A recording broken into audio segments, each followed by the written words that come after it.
Our protagonist, Juyeon, was the one who defeated the Demon King in another world and became the hero who protected the continent's peace. He was happy to see the people of that world relieved, but he was even more glad that he could finally return to his original world. The god then spoke to him, praising him for doing a great job and for choosing to save the world once again. However, he responded that every time he saw her, it was always about choices. Due to the resets, he always had to start from scratch, which meant he had no choice at all. He then asked the god if she was really going to send him back to his original world this time, and she confirmed that she would.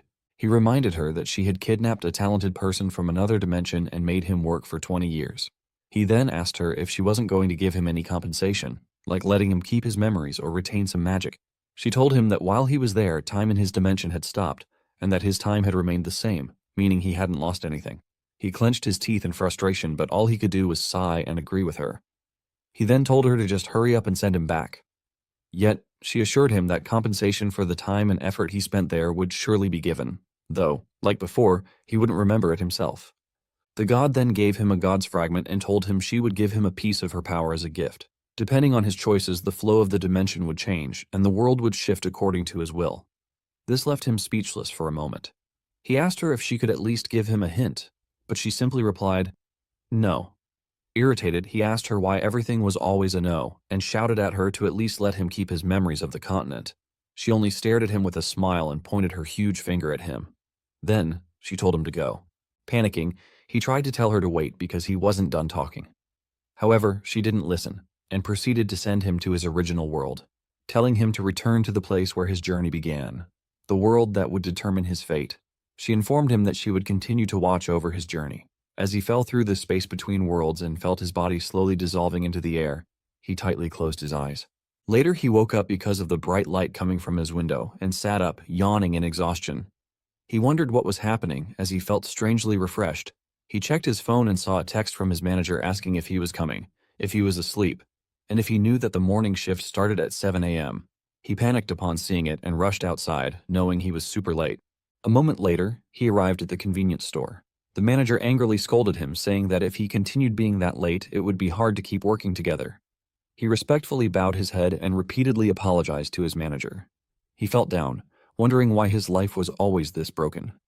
Hours later, during his break, he ate bento as usual and sighed, realizing that his job at the convenience store wouldn't last long either. With overdue rent piling up, 1 or 2 part-time jobs wouldn't be enough. He then wished he had awakened. But then he was confused when a panel suddenly appeared in front of him, showing that he had activated the unique trait Skill Master, which shocked him.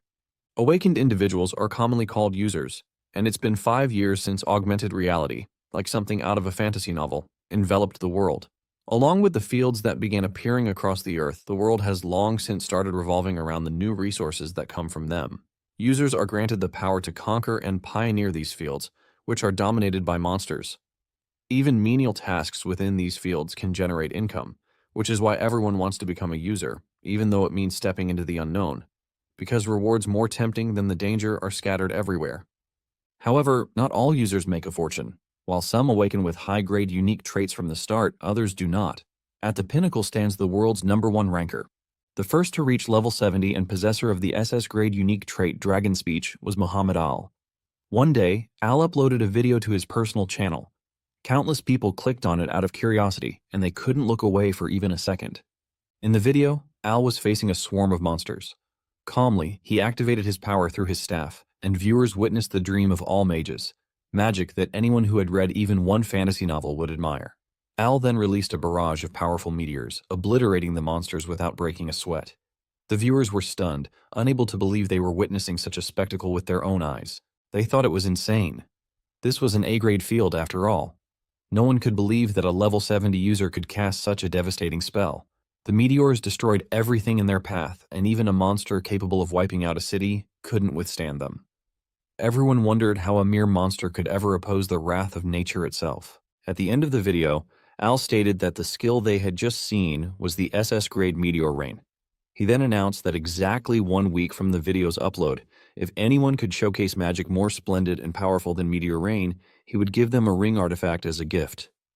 Everyone knew the ring he was referring to, the Elemental Ring, the first and only publicly revealed SS-grade artifact, and the ultimate accessory every magic-based user dreamed of possessing, even in their sleep. However, not everyone was impressed by Al. A man asked a woman why she thought so, since just offering such a prize was already a huge deal. The woman replied that Al was basically declaring he wouldn't give the elemental ring away at all.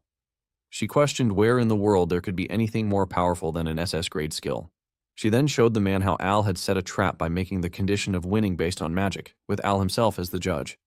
Irritated, she added that the judging was subjective, meaning Al had no real intention of giving away the ring. She then shouted that she was jealous, and that Al was infuriating. Though people couldn't help but envy Al's flex, the video became a hot topic. Yet in the end, it seemed like a story from another world that no one could ever catch up to.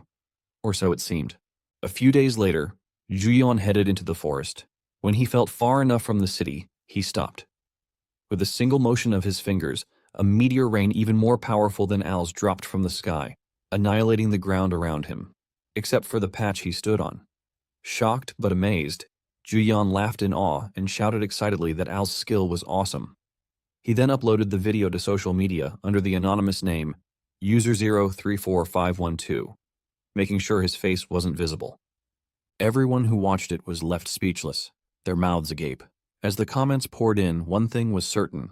Al had lost, and now the world was left wondering, who was that person? Users upon awakening are typically granted one unique trait. A unique trait enhances the effects of specific skills and is commonly understood to function similarly to a class in games. The well-known unique traits revealed to the world are Dragon Speech, Miracle, Regeneration, and Lethal Strike. A user with Dragon Speech becomes a mage more powerful than a dragon. A user with Miracle becomes a healer, said to be capable of reviving even the dead. A user with Regeneration becomes a tank, who can regrow limbs and continue fighting. A user with Lethal Strike becomes a warrior capable of defeating any enemy. However, Juyeon didn't know what his trait, Skill Master, was truly about. A moment ago, Juyeon had been busy at his computer, searching for answers. He knew that when evaluating unique traits, the first thing to look at is the grade, because the higher the grade, the better the effects and the more subtraits it has, or so they say. Among users, known grades range from F grade to SS grade. When he opened his status window, it revealed that his trait was an X grade unique trait, an unknown category, but he was sure it must be an incredible cheat ability. However, his stats didn't agree. They were so low that he wondered sadly whether high-grade traits weren't supposed to come with stat boosts. He found it hard to believe. Getting all stats at 1 wasn't easy even for a normal person. Still, he comforted himself by thinking at least he still had the trait. The system then explained to him that Skill Master could use all skills. One of its passive abilities was Passive Income, which stated that every 24 hours at midnight, it would generate 10 SP up to a maximum of 100 SP. Juyeon asked if that was all, just 2 subtraits, and began to wonder if he was right in thinking that users could learn any skill using a skill book. He also wasn't sure what SP even was. He didn't yet know whether Skill Master was good or bad. Then the system presented him with his first tutorial quest. Try copying a skill so the EX grade skill copy would activate. The reward was 20 SP and an event video. The system further explained that skill copy allowed him to replicate a skill, but it would be deleted daily and each use would consume 1 copy attempt. A quest appearing immediately upon awakening was news to him. He knew that to copy someone else's skill, he would have to go to a field. But with level 1 stats, that would be a one-way ticket to the grave. So he decided to ignore the quest for now and instead looked up skill videos. That's when a video of Al appeared. The system analyzed it and confirmed that Al's skill was Meteor Rain, grade SS, and displayed all its details. Then the tutorial event triggered, a linked event from the tutorial quest, and the system informed him that a special tutorial map would now be opened. This was a one-time opportunity. It explained that copied skills could only be used within the tutorial map, and while inside, all of Juyeon's stats would be increased by 999. The system then asked if he would like to copy Meteor Rain. Juyeon was shocked. It could even be copied from a video? That's when he tested Meteor Rain in the field. Back in the present, Al was watching the viral video while calmly humming and sipping wine. Someone then picked up the remote and turned off the television. A woman asked Al if giving away the elemental ring was really that great of an idea. But Al just responded by asking her what the odds were that a skill obtained less than a week ago would fall into someone else's hands. She replied that there were plenty of similar skills in the world. Still, he pressed, what if it was an SS grade skill with the exact same name? She argued that there was no confirmation that it was SS grade, and it could have been staged to look similar, especially since no trace of such a field had been found. But Al firmly stated that he was sure it belonged to at least an SS grade unique trait. He then instructed her to pass along a business card with the ring. Finally, he informed her that they would stay cautious for now, so it was best not to approach directly, only to say the ring was a gift for someone he hoped to become friends with in the distant future. Meanwhile, at the convenience store, Juyeon was excited as he watched the insane view count on his video and remembered that the system had even recorded a video for him. A child nearby was asking him how to spell Tukbing jelly, but he ignored her, too absorbed in his excitement. He was relieved that the system ensured anonymity since his face wasn't shown and thought not uploading it would have been foolish. The kid tried to get his attention again, but he ignored her once more, busy thinking that if he kept growing like this, there wouldn't be a trait more broken than his. Suddenly, he snapped to attention when he heard a deep male voice calling him, irritatedly telling him that his kid was asking if they sold Tukbing jelly. Juyeon immediately acted as if he hadn't understood the child earlier, though he had purposely ignored her, and told the man that he would sell it. When the customers left, he sat down with a sigh, thinking there was no way they'd actually give away an SS-grade item. Still, he hoped that by some miracle, they really would. He dreamed of earning enough money to live comfortably forever and becoming as strong as Al, basking in the attention of the entire world. He smiled, realizing that just a short while ago, it was something he couldn't even imagine. Then, he stood up and stretched, feeling like he might actually be able to do something. Just then, he received a comment on his video. It was from Al. Al commented that he would give him the elemental ring with no conditions attached. Other viewers responded with disbelief, asking if Al had gone crazy for offering an SS-grade ring, while others were simply amazed. Juyeon stared at his phone, frozen in disbelief. He then read a comment stating that Al had once claimed he'd give anything to someone who brought him an S-grade staff, and when someone actually did, Al paid 200 billion won in cash. That reassured Juyeon. The ring would truly be his. Soon after, without expecting anything more, Al's secretary, Lee Soo-yeon, met with Juyeon regarding the delivery of the elemental ring. After handing it over, she escorted him home, informing him that Al would like to meet him at least once. Juyeon remained stunned in silence the entire time, up until he was back home, wearing the elemental ring on his finger. He asked himself if the ring was real, and the system confirmed it. It was the elemental ring, grade SS, which significantly boosted many of his stats just by wearing it. The reality of everything finally sank in. Suddenly snapping to action, he sat up, realizing it wasn't the time to lie around. His magic stat had gone up by 40, and he thought he should head into a field immediately. He opened his status window again, but upon seeing his stats, still at 1, he concluded it was probably too much for him. He knew he needed armor, but that required money. He headed to his computer desk and checked his video views.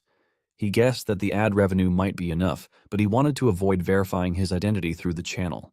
Staring at the screen, he wondered if there was a better way. Then an idea came to him. He remembered that just doing emergency healing near a field could earn hundreds of thousands of won. He knew healing skills were the real deal, and even those who looked down on healers admitted that fieldwork paid well. He then set himself up on the sidewalk with a handwritten sign offering C-grade healing that could treat amputations, fractures, and F-grade or lower status ailments.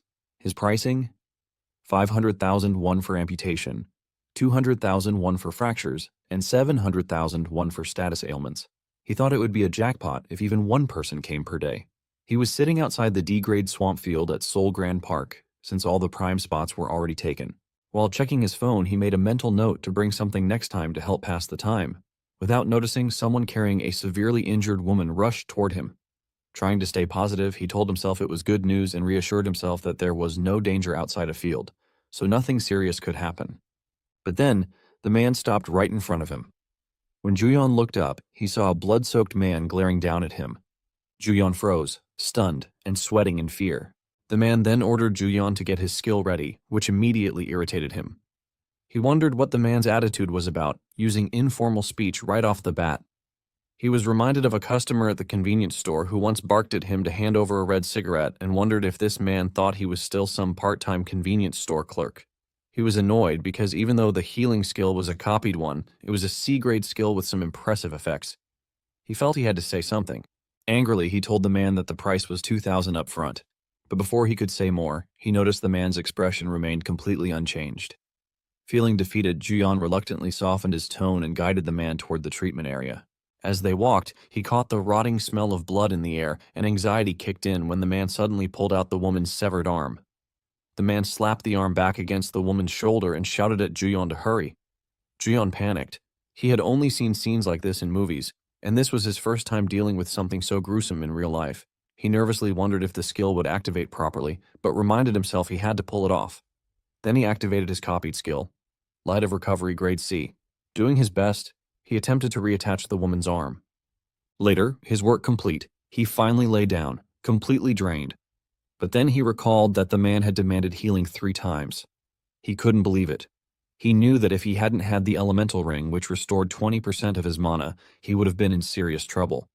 He looked at his hand, recalling the severed arm, and wondered what on earth was happening inside the fields.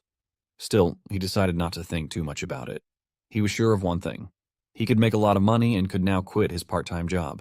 He began thinking about what he should do with his new income. Investments, stocks, or maybe even crypto. He opened his luxury strawberry yogurt, tossed away the lid without bothering to lick the excess yogurt off it because he figured he was rich now, and enjoyed it in his huge bed. He wondered if this was what luxury tasted like.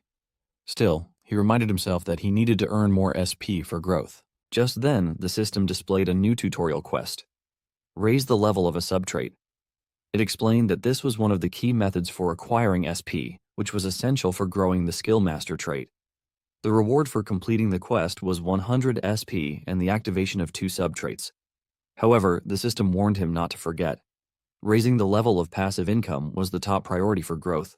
He found it strange that traits could have levels, but thanks to the system, he figured out that traits could be leveled up by spending SP. It would take 100 SP to level up passive income. Since the quest reward was also 100 SP, he considered it basically free, especially because leveling up would unlock a new subtrait. That meant he absolutely had to complete the quest. Opening his SP window, he saw that he had 70 SP left. He calculated that since passive income gave him 10 SP per day, he could complete the quest in just 3 days. As he was thinking through what to focus on next, someone knocked on his door and informed him that his room service order had arrived. Excitedly, he responded that he was coming, convincing himself that this was research on skill combinations, not a hotel vacation. He let the staff bring in the food, and once the table was filled with delicious, expensive dishes, he turned on the television and began eating. From a video, he learned that S-grade and higher skills were practically extinct. He realized that even if he copied them, they would vanish after midnight. He gave thanks to Al for casually revealing an SS-grade skill, which was extremely rare. Then he changed the channel, wondering if someday he might be able to keep copied skills permanently by leveling up.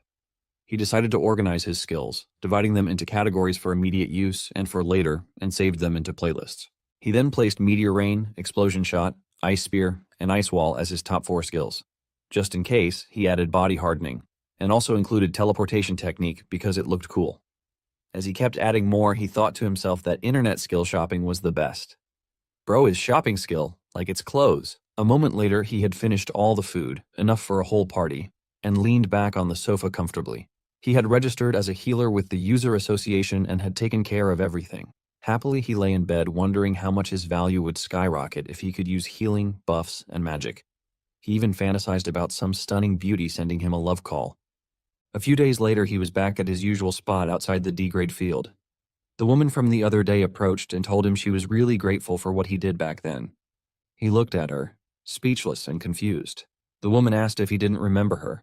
He replied no, and added that she was far too beautiful to have had any connection with him. She then reminded him that her brother had brought her to him for healing a few days ago, pointing toward the same arrogant man. He finally remembered and realized she was the one with the severed arm. He had thought the woman was the man's girlfriend, since he had spent so much on her. But now he knew she was his sister.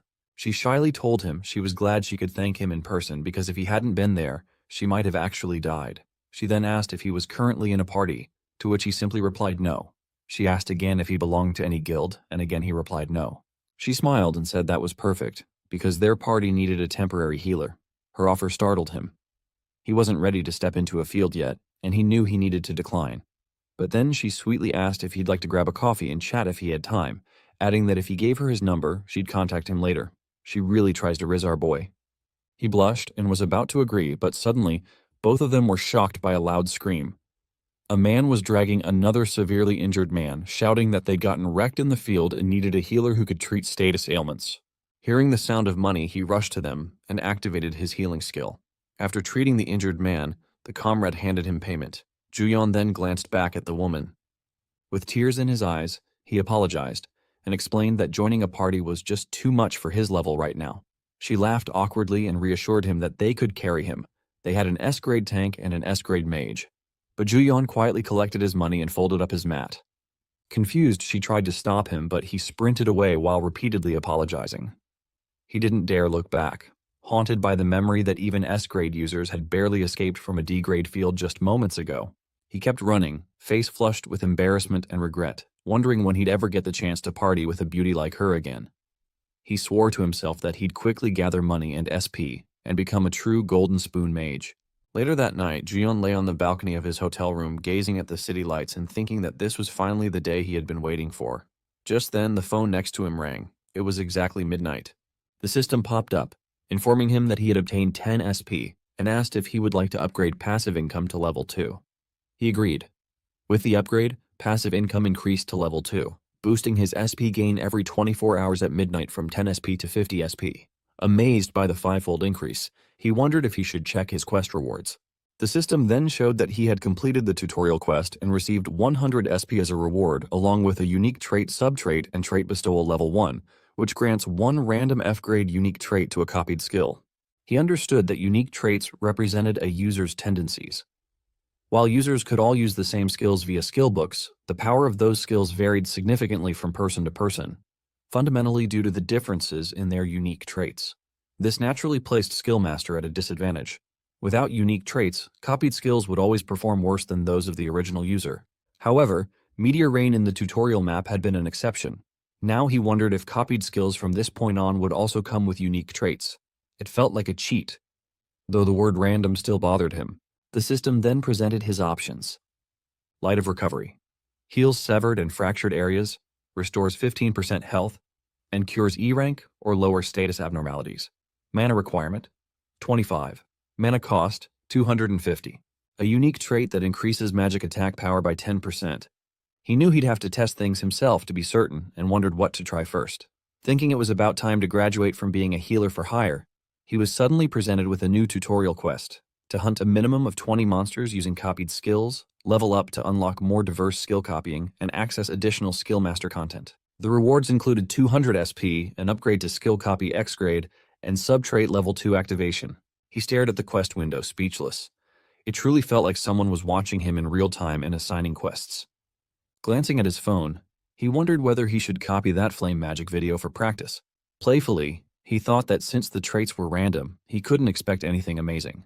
But before he could think further, skill copy activated on its own. It copied Fireball, grade E, a flame orb that could be thrown within a 20-meter radius. Mana requirement, 10. Mana cost, 70. Along with the skill came the unique trait Ignition, grade F, which applied a grade F burn effect for 60 seconds to any target hit by flame-type skills. Juyeon couldn't help but wonder if someone really was behind the quest window. The next day, he arrived at the entrance of the Daegwalyeong sheep farm in the Cape. He stood at what felt like the boundary between reality and the field. He calmed himself, reminding himself that he had spent all his money on gear. Even if it was cost-effective, it was still decent enough. Regaining his confidence, he shouted a proud farewell to his days as a healer for hire and welcomed himself to the hunting field. A few days later, people on social media were buzzing about a psycho who was massacring mobs with fireballs at the sheep farm. Some guilds had even tried to recruit this fire psycho, but he turned them down, leading many to wonder if it was because he didn't like the nickname. Juyeon, however, remembered the 3 no-name guys who had asked him to join their guild. That wasn't why he declined. He reminded himself that he had once rejected an offer from an S-rank beauty. He then questioned if he really laughed while hunting, which might have been why people were calling him a psycho. Checking the video, he saw a monster rushing at him while he repeatedly threw fireballs. He remembered smiling and even laughing out loud as he eliminated them. Watching himself, he was speechless and slightly guilty at how excited he'd gotten over how easily the mobs were dying. Having completed the tutorial quest to kill 20 monsters, he received 200 SP and unlocked skill copy EX grade and subtrait level 2, efficacy level 1, which reduced the mana cost of copied skills by 10%. He also gained 800 SP. Though he was running out of mana, the reduction in mana cost kept him going. Then, he noticed a boss raid post in the beginner user group. The comments were asking if the Fire Psycho was the one who had done the Obsidian Bear raid, an event where only users level 15 or below were eligible for rewards. People were talking about the insane damage, were calling the bear going berserk. The memory hit him suddenly. He immediately stood up and then dropped to his knees in front of his computer, worshipping the #1 ranked user, Al, while replaying one of Al's past videos. A few days earlier, in the field, the Obsidian Bear had appeared, throwing users into a panic as they faced the massive monster. At that moment, the system presented Juyan with a new tutorial quest: defeat a field boss monster with a reward of 500 SP. Realizing the system wanted him to kill a boss, he focused. The bear charged at the users, but before it could reach them, Juyan launched a barrage of fireballs in its direction. The bear stumbled back under the relentless assault, and the other users turned to see who was responsible. They saw Juyan calmly playing with a fireball between his fingers, completely unfazed by the stares. He continued to ignore the crowd, visibly excited as the bear roared in pain and fury. Eventually, he stopped casting, and the bear was no longer visible through the flames. When the smoke cleared, everyone was shocked to see the bear lying motionless on the ground. A user asked if it was really over. Was it really that easy? But just then, the bear stirred and transformed into its berserker phase. It roared, activating Obsidian Bear's Roar, Grade A. The roar reduced the stats of everyone in the area, all attributes by 3 and strength, agility, and vitality by 2. The users were stunned, trembling in fear. They couldn't even lift their swords. The team leader tried to rally them, but before he could, the bear furiously swung its claw. Fortunately, the tank managed to block the strike with his sword. Meanwhile, Juyan stood to the side, staring at a new additional tutorial quest. Copy a boss monster's special skill, with rewards including 200 SP and sub-trait level 3 activation. The system explained the skill. Obsidian Bear's Roar, Grade A, triggered when HP dropped below 50%. It reduced all lifeform stats by 3 within a 30-meter radius. If the affected stats were lower than the caster's, they'd be further reduced by 2. Additionally, for every 10 lifeforms exposed to the roar, the caster's stats increased by 3, no mana cost. Juyan was astonished by its strength. He activated skill copy and successfully copied the roar. The system also applied Oblivion, Grade F, a trait that removed the berserker trigger and instead added another +3 to all stats per 10 lifeforms exposed to the roar. He couldn't believe he could use such a skill without any conditions, and without any mana cost. It was completely broken. But he reminded himself that copied skills vanished at midnight, so if he didn't use it now, he'd be a fool. He immediately activated Obsidian Bear's Roar and unleashed it. However, the users around Juyan were affected as well, and all of their stats were further reduced by 3. It shocked everyone, trembling, drained, and unable to move. They mistakenly thought the Obsidian Bear had roared again, not realizing it was actually Juyan. Meanwhile, his strength, agility, vitality, and magic power continued to rise, fueled by their suffering. He walked calmly toward the bear, while the users behind him remained unable to stand. He raised a finger and summoned a fireball. Without hesitation, he hurled it at the bear. The creature let out a deafening scream as it burned to death, leaving everyone stunned in absolute shock. With that, Juyan defeated the bear, completing both the additional tutorial quest and the main tutorial quest. He leveled up twice and received 700 SP along with the activation of Skill Copy EX, grade subtrait level 3. Yet he simply stood still, a huge smile spreading across his face, thinking how exhilarating it all was. The bear collapsed, dead. Juyan was startled when the users behind him suddenly began cheering. They shouted that it was incredible. Embarrassed, he quickly pulled up his hood to cover his face. Somehow, the cheering users looked familiar to him, leaving him wondering what that strange feeling was. Just then, the system announced that it was beginning the process of absorbing the Obsidian Bear's soul. All users present received a permanent +1 stat boost across the board. Juyan was amazed. He could feel the change and asked if this was the legendary boss monster soul he had only heard about. A field boss's level was typically at least 10 levels higher than the field it appeared in. If players tried to overcome that gap by bringing in high-level users beyond the field's level limit, the contribution system would prevent them from gaining anything. The boss's body would vanish, and no items would drop. It was a cruel system designed to ensure fairness, but also high risk. Despite the danger, users still hunted field bosses for one ultimate reason: item drops. Field boss corpses yielded valuable materials and could drop gear worth hundreds or even thousands in currency. Their bodies were, in essence, made of gold, but Juyan wasn't interested in that. He was just thrilled that his strength stat had finally reached 2. The soul absorption bonus allowed all raid participants to permanently boost their stats, and for him, that was worth more than any drop. Suddenly, the other users approached him, praising the raid's success and congratulating him for his role. They admitted he was the MVP of the battle, alongside the raid leader. But then one of them jokingly shouted that it was to be expected from a psychopath, startling Juyeon. The raid leader stepped forward, explaining that they had prepared for injuries once the boss went berserk. But Juyeon's overwhelming damage output had allowed them to get through safely. Everyone had worked hard, but his contribution stood out. The leader then opened his item status window. It displayed the pitch-black dragon gauntlets, grade F, with E-grade defense. They increased strength by 3, and if health dropped below 30%, they activated Berserk grade E, increasing all stats by 2 for 24 hours. The leader commented that the gauntlets were excellent overall, though the activation condition was a bit risky. Juyeon agreed. Being under 30% health meant walking a razor's edge. The leader then explained that the boss item and materials would be distributed through the player association and asked if anyone had objections. But before anyone could answer, a voice interrupted. A man stepped forward with 2 enormous bodyguards and offered to buy the boss item for 90% of its appraised value, in cash. The leader asked who they were. One of the users whispered that those men were known as boss item hunters. They showed up like ghosts whenever a field boss dropped loot, always ready to buy everything up. Apparently, they snatched up all the valuable items these days. Still, the leader thought to himself that if they were offering cash up front, it might actually be a sweet deal. Juyeon considered that there were all sorts of strange people in the world and wondered what the suited man and his bodyguards were really after. When the man snapped his fingers, one of the bodyguards opened a suitcase overflowing with cash. The man stated that payment could be made immediately. Juyeon stared at the suitcase, stunned, his mouth hanging open at the sight of the shining stacks of money. In that instant, his thoughts shifted. Whatever those men were up to didn't matter anymore. Cash up front was unbeatable, and now all he needed to do was hunt like crazy. Only a few days later, though, he found himself back at square one, sitting outside a dungeon, selling healing services, and feeling utterly defeated. He questioned the value of having earned nearly 10 million won when the armor he needed cost 63 million. The price left him in disbelief. The saleslady, seeing his shock, informed him they had only 2 sets left in stock. In a panic, he turned and ran off, shouting over his shoulder that he would definitely come back. Juyeon thought that if only he still had access to the Obsidian Bear's roar with the Oblivion trait applied, he could focus solely on hunting. Fortunately, thanks to the tutorial reward, he could now copy boss monster skills.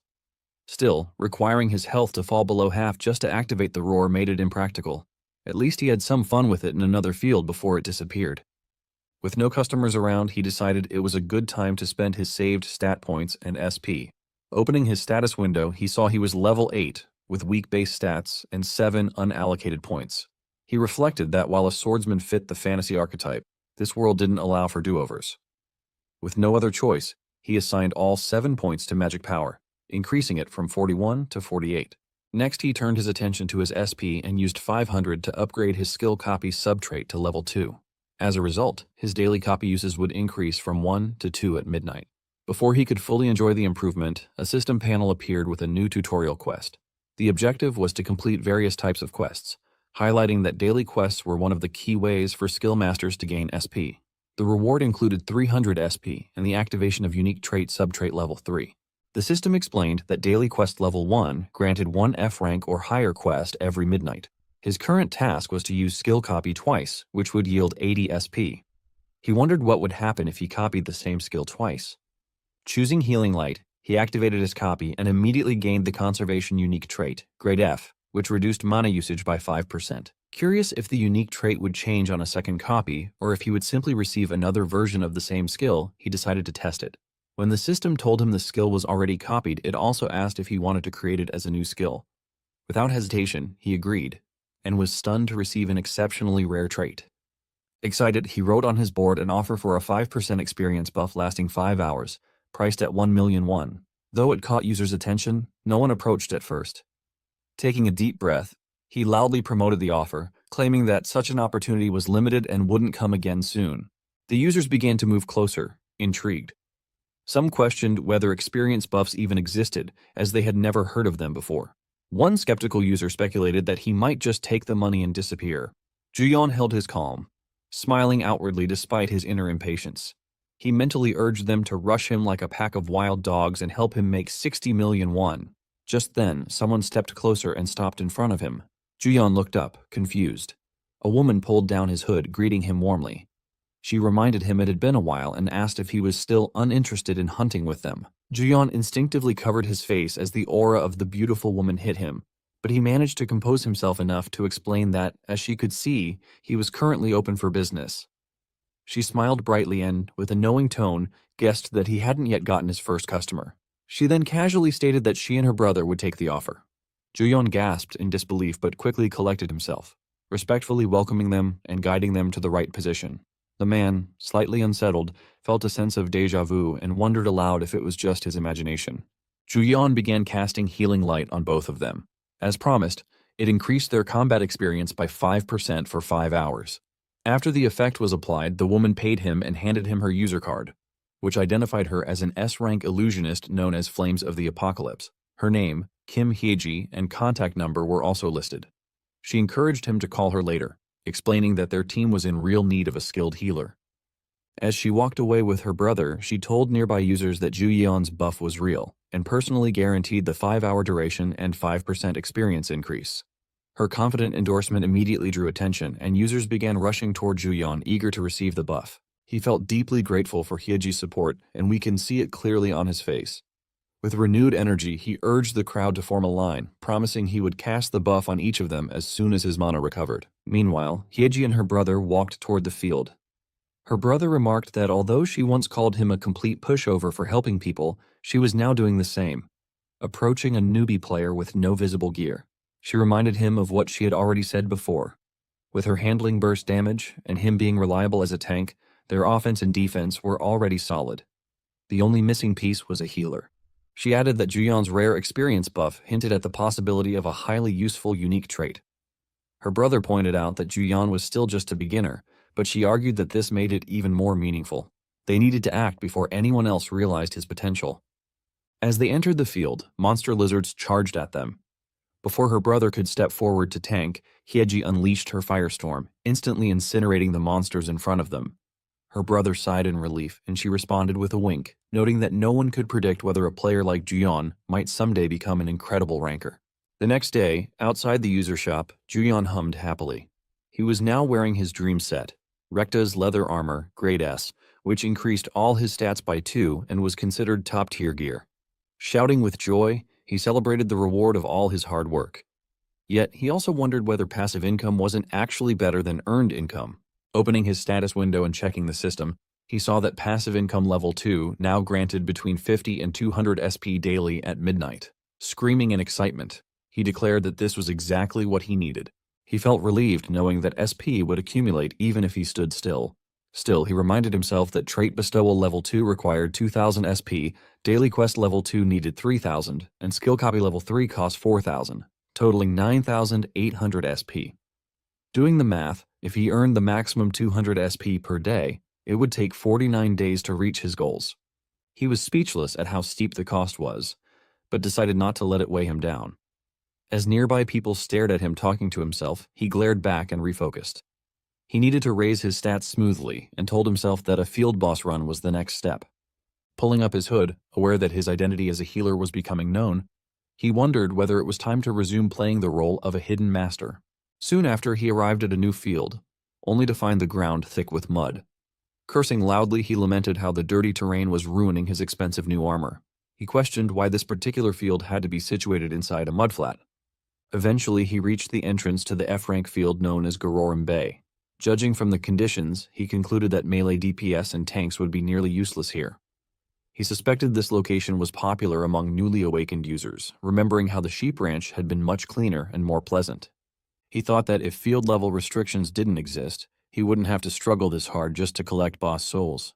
Juyeon recalled a community post that lectured newbies on the most important rule when participating in a field boss raid, a rule that applied to all raids. It warned that field bosses were especially dangerous and carried a high risk of death. Therefore, the #1 rule was to never apply to a random recruitment post expecting an easy ride. Despite the clear warning, he had ignored it, reasoning that things had gone fine during the Pitch Black Bear raid, so this one should be manageable too. However, just moments later, he regretted it. Watching users flirt with each other on the side, he bit his lip in jealousy. He wondered whether he had come to join a raid party or to watch a group date. A man then approached him, seemingly mistaking him for a woman, but quickly realized otherwise. Juyeon grew frustrated at the man's disappointed reaction. He had simply reversed his name for his nickname without much thought, but now people assumed he was a girl. Looking to the side, he noticed that he must have unintentionally taken one of the female spots in what appeared to be a 5 versus 5 matchmaking raid. Seeing another man silently sulking nearby, Juyeon felt like shouting at the group that they should have checked more carefully before recruiting. The raid leader then announced that the briefing would begin, since everyone had arrived. Juyeon sarcastically noted to himself that it wasn't going to end as just a group date after all. The leader went on to say that although some might already be familiar with the strategy, he would explain it again just in case. He explained that the Garorim Bay boss, the mudflat crab, increased its speed every time it was hit with a debuff. Therefore, no one should apply any debuffs, not even self-inflicted ones like bleeding. The goal was to kill it without causing wounds as much as possible. He added that debuffs raised the crab's stats, and if too many stacked, the boss would trigger a special skill. The leader, sounding overly confident, claimed that he had defeated the mudflat crab 8 times already, and that there was nothing to worry about. The woman next to him, seemingly impressed, flirtatiously expressed her trust in him. Juyeon began to wonder if the supposed special skill was actually the stat gain from debuffs itself. He suspected that in this crab's case, debuff might as well be synonymous with buff. Smiling to himself, he guessed the encounter might be more rewarding than it seemed. Moments later, the leader moved swiftly to kill a monster. However, turns out the monsters were only clam-sized, which left Juyeon stunned. He watched in disbelief as the others enthusiastically crushed them, acting as if they were facing lethal threats. He couldn't believe they were posturing so proudly while hunting monsters that looked like ingredients for clam noodle soup. The leader then proudly declared that, as a seasoned veteran, he would protect everyone. The users cheered for him, but before long, a long, segmented monster burst from the ground. Without hesitation, the same confident leader who had positioned himself at the front sprinted backward. Juyeon felt the urge to ask where he was going, especially after just declaring he would shield them. The leader then shouted that the mudflat crab would only appear once a certain number of monster corpses had piled up, so they needed to kill all the trash mobs too. The users coordinated quickly, aiming their arrows and unleashing them in unison, successfully killing the monsters before they could get close. Juyeon was impressed. The users really were executing their skills like professionals, though he reminded himself that being flashy in an F-rank field wasn't anything to brag about. Still, he wondered when the main event would finally arrive.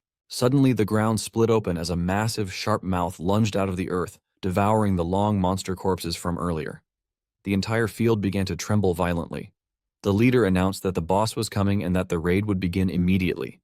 He urged everyone to focus and gather information. The mudflat crab finally emerged. The leader explained that the crab only moved left and right, so they should always keep it directly in front of them and only move forwards and backwards. Juyeon stared at the towering crab in awe. The system then presented its data.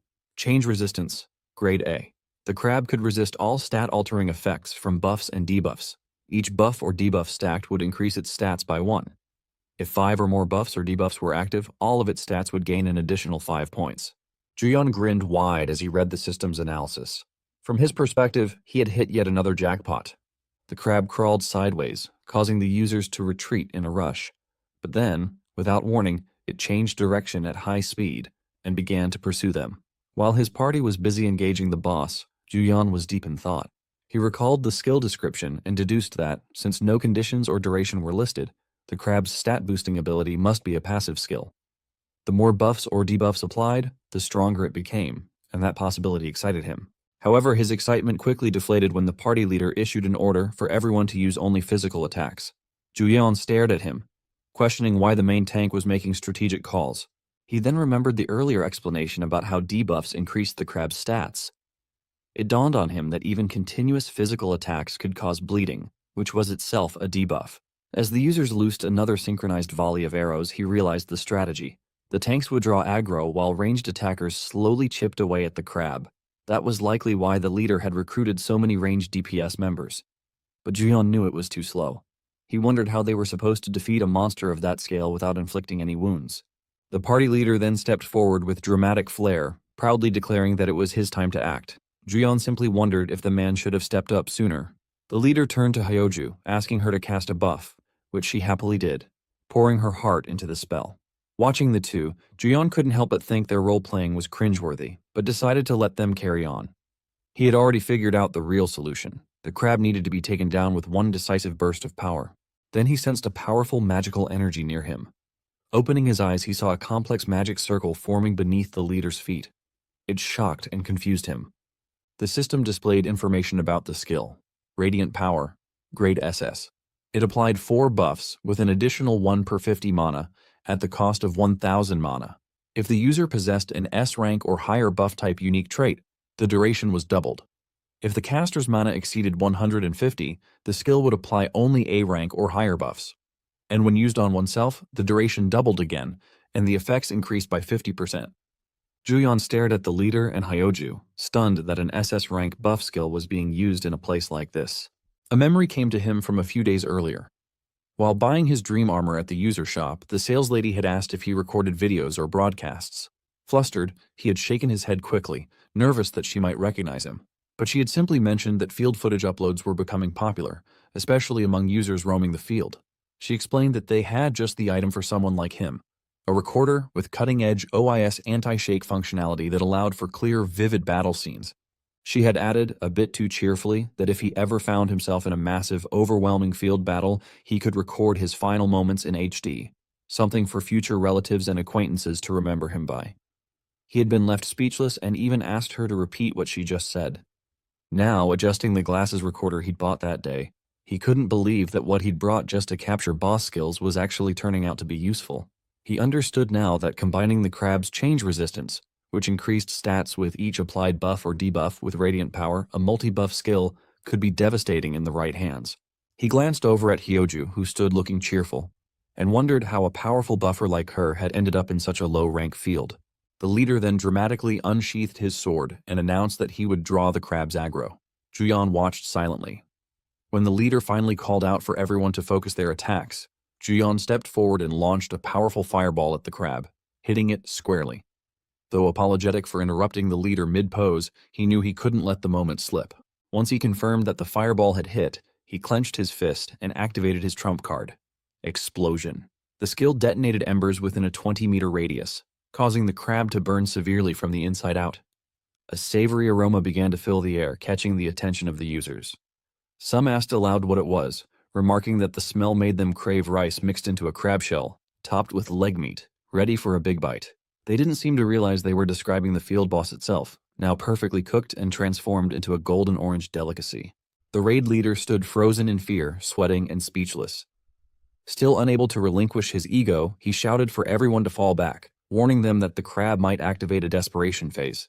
Rushing to the crab's body, he began slashing it repeatedly until item drops spilled from its remains. The system then displayed a notification to all users. The soul of the field boss, Mudflat Crab, Grade D, had been absorbed. As a result, their mana increased by 1. The leader turned to the others with a smug expression, while Hyoju clapped and praised him for his amazing performance.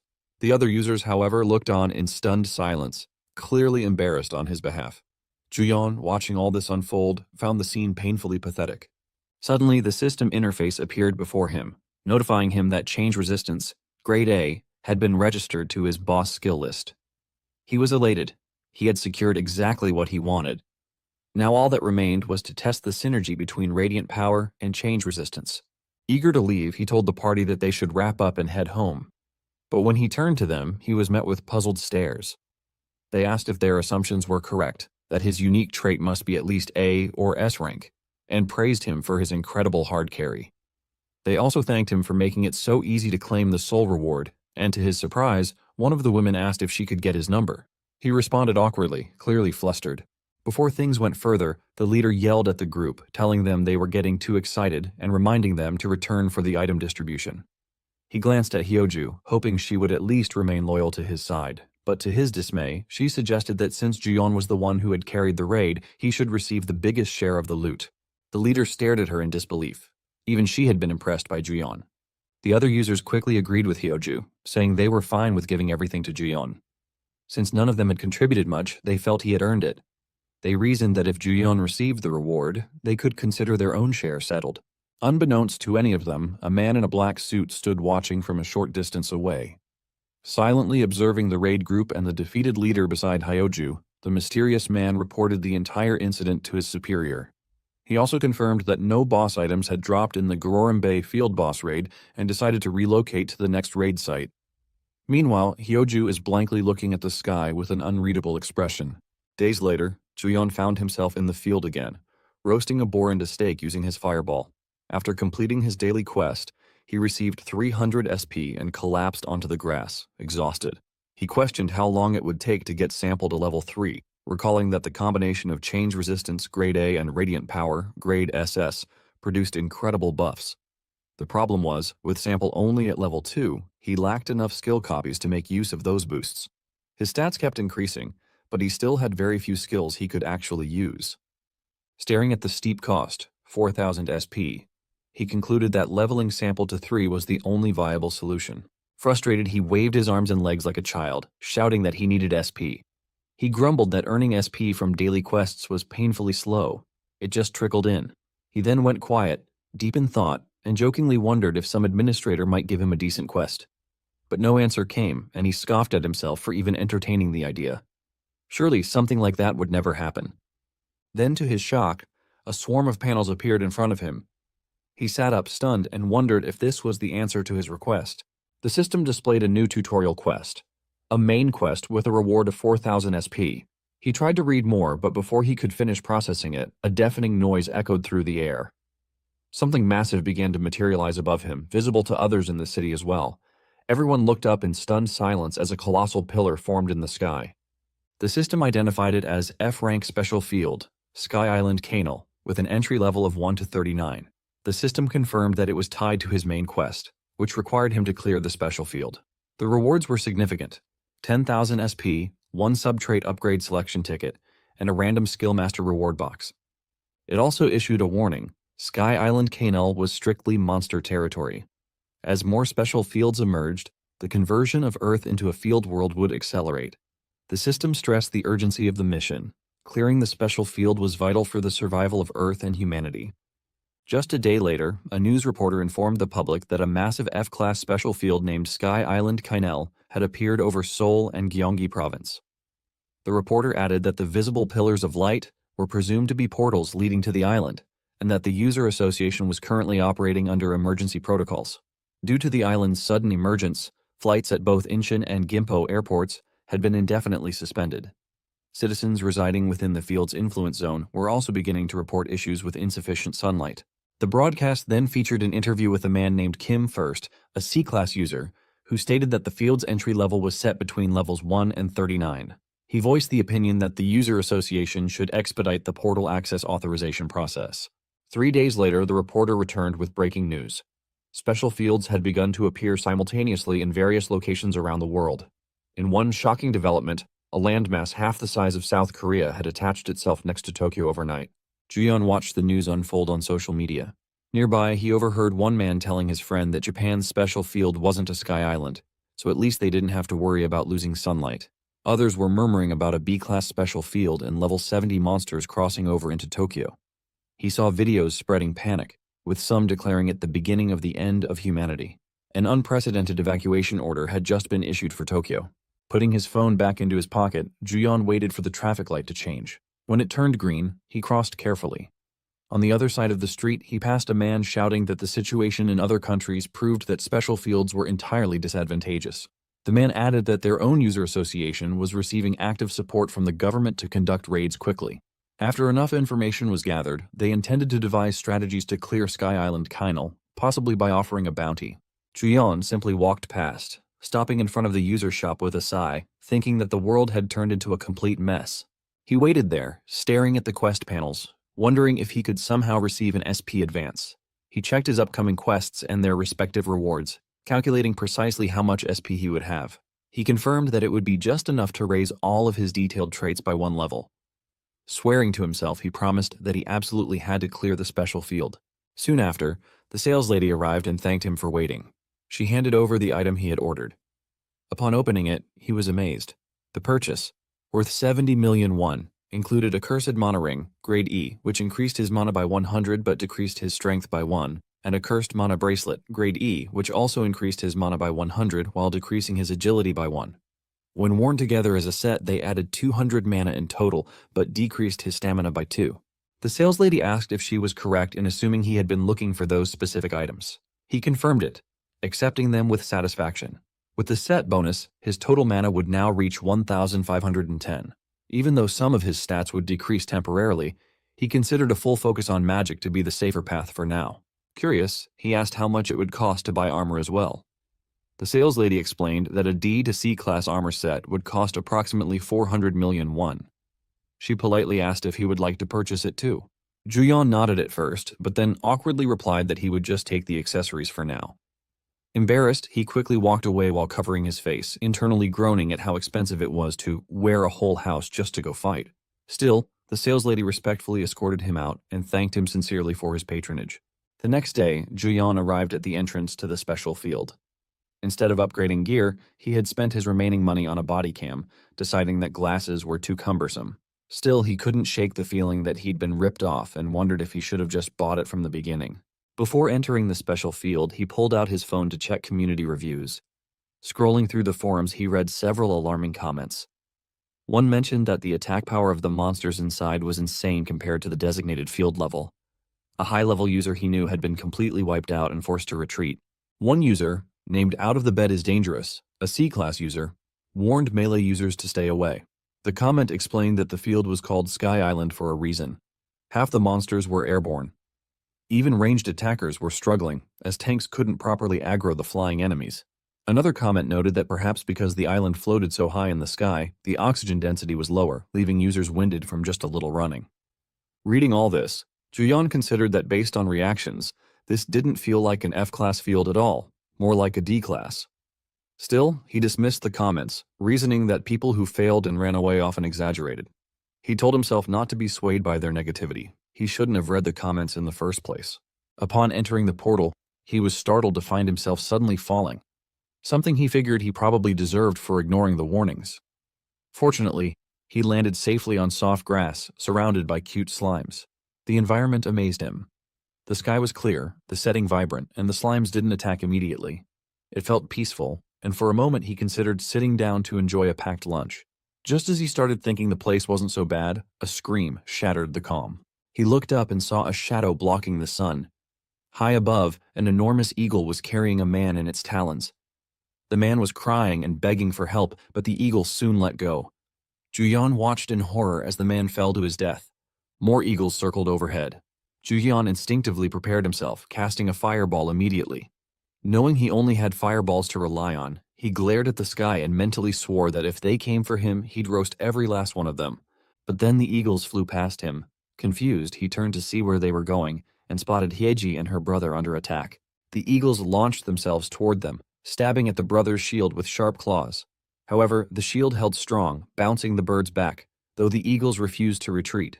Hyeji raised her staff, summoned her flame, and unleashed Firestorm, engulfing the enemies in intense magical fire. Juyeon was stunned by her power. He had expected her to be strong, but not to that extent. Her magic damage was formidable. After the fight, Hyeji stretched her arms, casually commenting to her brother that it hadn't been as difficult as she thought. Her brother agreed, but reminded her not to let her guard down and risk getting hurt like last time. At the same time, Juyeon was considering whether he should copy Hyeji's skill as well. So far, he'd only copied Fireball. As he pondered this, one of the slimes quietly approached from behind and began to mount his leg. Hyeji, meanwhile, brought up the incident again, telling her brother that if they'd had a healer back then, she wouldn't have gotten injured so badly. The more she thought about it, the more she regretted not recruiting Juyeon when they had the chance. She admitted that hunting would be much easier if he were with them now. Just then, her attention was caught by Juyeon's panicked voice. He was stuttering and pleading with the slime to get off his leg. He abruptly stopped when he noticed Hyeji and her brother watching him struggle as he shook the slime off. Hyeji remarked that it was a pleasant surprise to see him there and noted that he seemed a little busy. Juyeon gave an awkward laugh and silently cursed himself in embarrassment. The slime cried out as the man pried it off Juyeon's leg. Juyeon too had tears in his eyes, not for the slime but for his expensive shoes and the money he had sacrificed for them. He thanked the man for his help while quietly mourning the damage. The man tossed the slime aside and then recognized Juyeon as the healer he had previously met in the park. Glancing back at Hyeji, he assumed she wouldn't go out of her way to add Juyeon to their party. But then he saw her smiling brightly.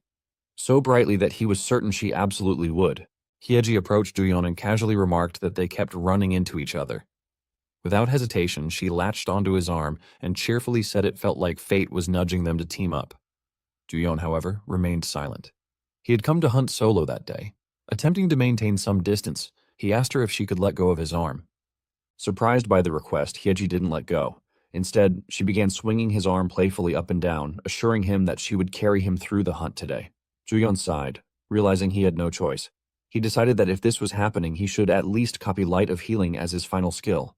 He agreed to party up but explained that he needed to step away briefly, offering the excuse that he needed to find a restroom. His words confused the siblings, who asked where he expected to find a restroom in the middle of nowhere. Juyeon realized the awkwardness of the situation. Since he needed to watch a UserTube video to copy the skill, he couldn't exactly explain the truth. Instead, he doubled down, saying it was a very urgent bathroom situation. As he walked off, he silently admitted that he was already starting off by completely ruining his image. Before long, a group of eagles swooped in, clutching a massive rock. They flew directly toward the group, dropping the rock overhead. Fortunately, Hyeji's brother, being a strong tank, was able to block the impact with his shield. Juyeon noted that the eagles seemed to be using strategy now, likely because they knew they would be roasted if they got too close. He mused that they were smarter than he'd expected. But before he could reflect further, a pack of double-horned rhinos charged at them. As the double-horned rhino approached, Hyeji leapt in front of him. She gave him a quick wink before springing into action. She summoned a firewall to block the monster's approach, followed by fire rain to incinerate the eagles above, and fire spear to impale the double-horned rhino on the ground. All three spells were cast simultaneously, eradicating every enemy in their vicinity with ease. Once the battle was over, she cheerfully informed the others that the area was clear. Her brother, however, reminded her that he had told her not to charge in recklessly. She brushed off the warning, simply replying that since they had dealt with the enemies, everything was fine. Juyeon stood in silence, realizing that there was no room left for him to shine here. He complimented her performance, asking if S-Class users usually had that many skills. He then wondered aloud how many skills an EX-Class user would have if even S-Class could do so much.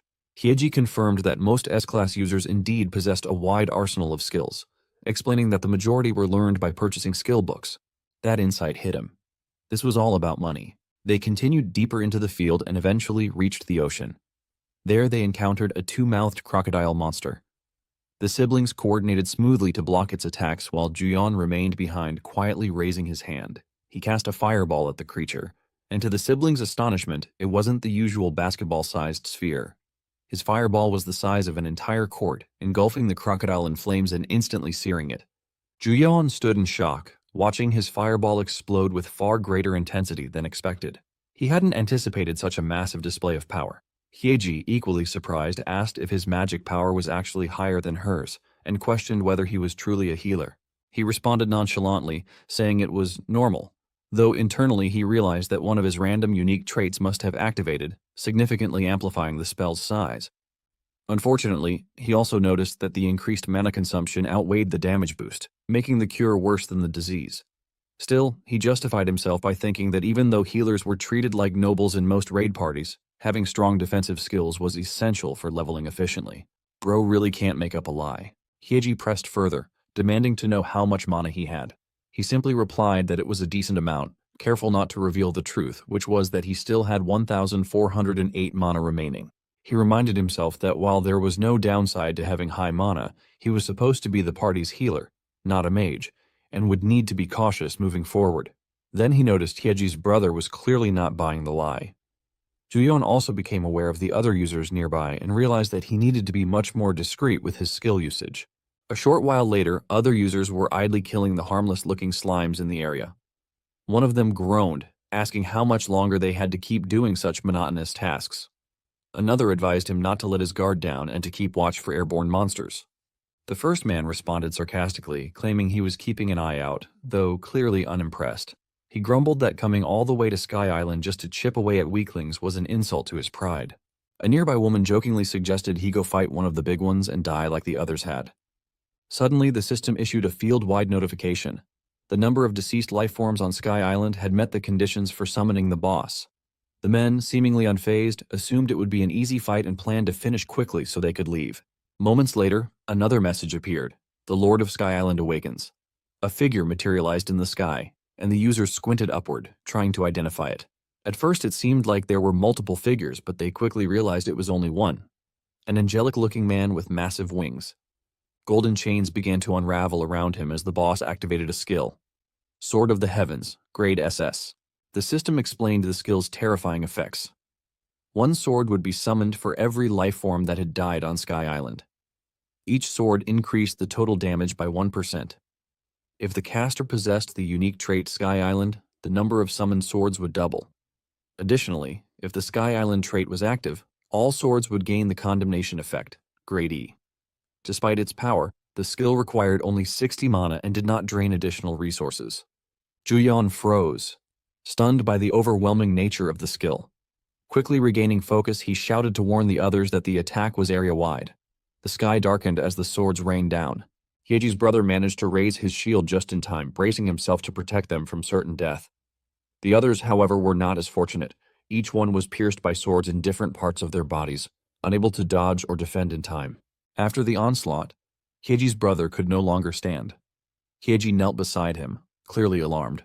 He explained that blocking the swords had inflicted a debilitating debuff. His health, attack, defense, and all stats had been significantly reduced.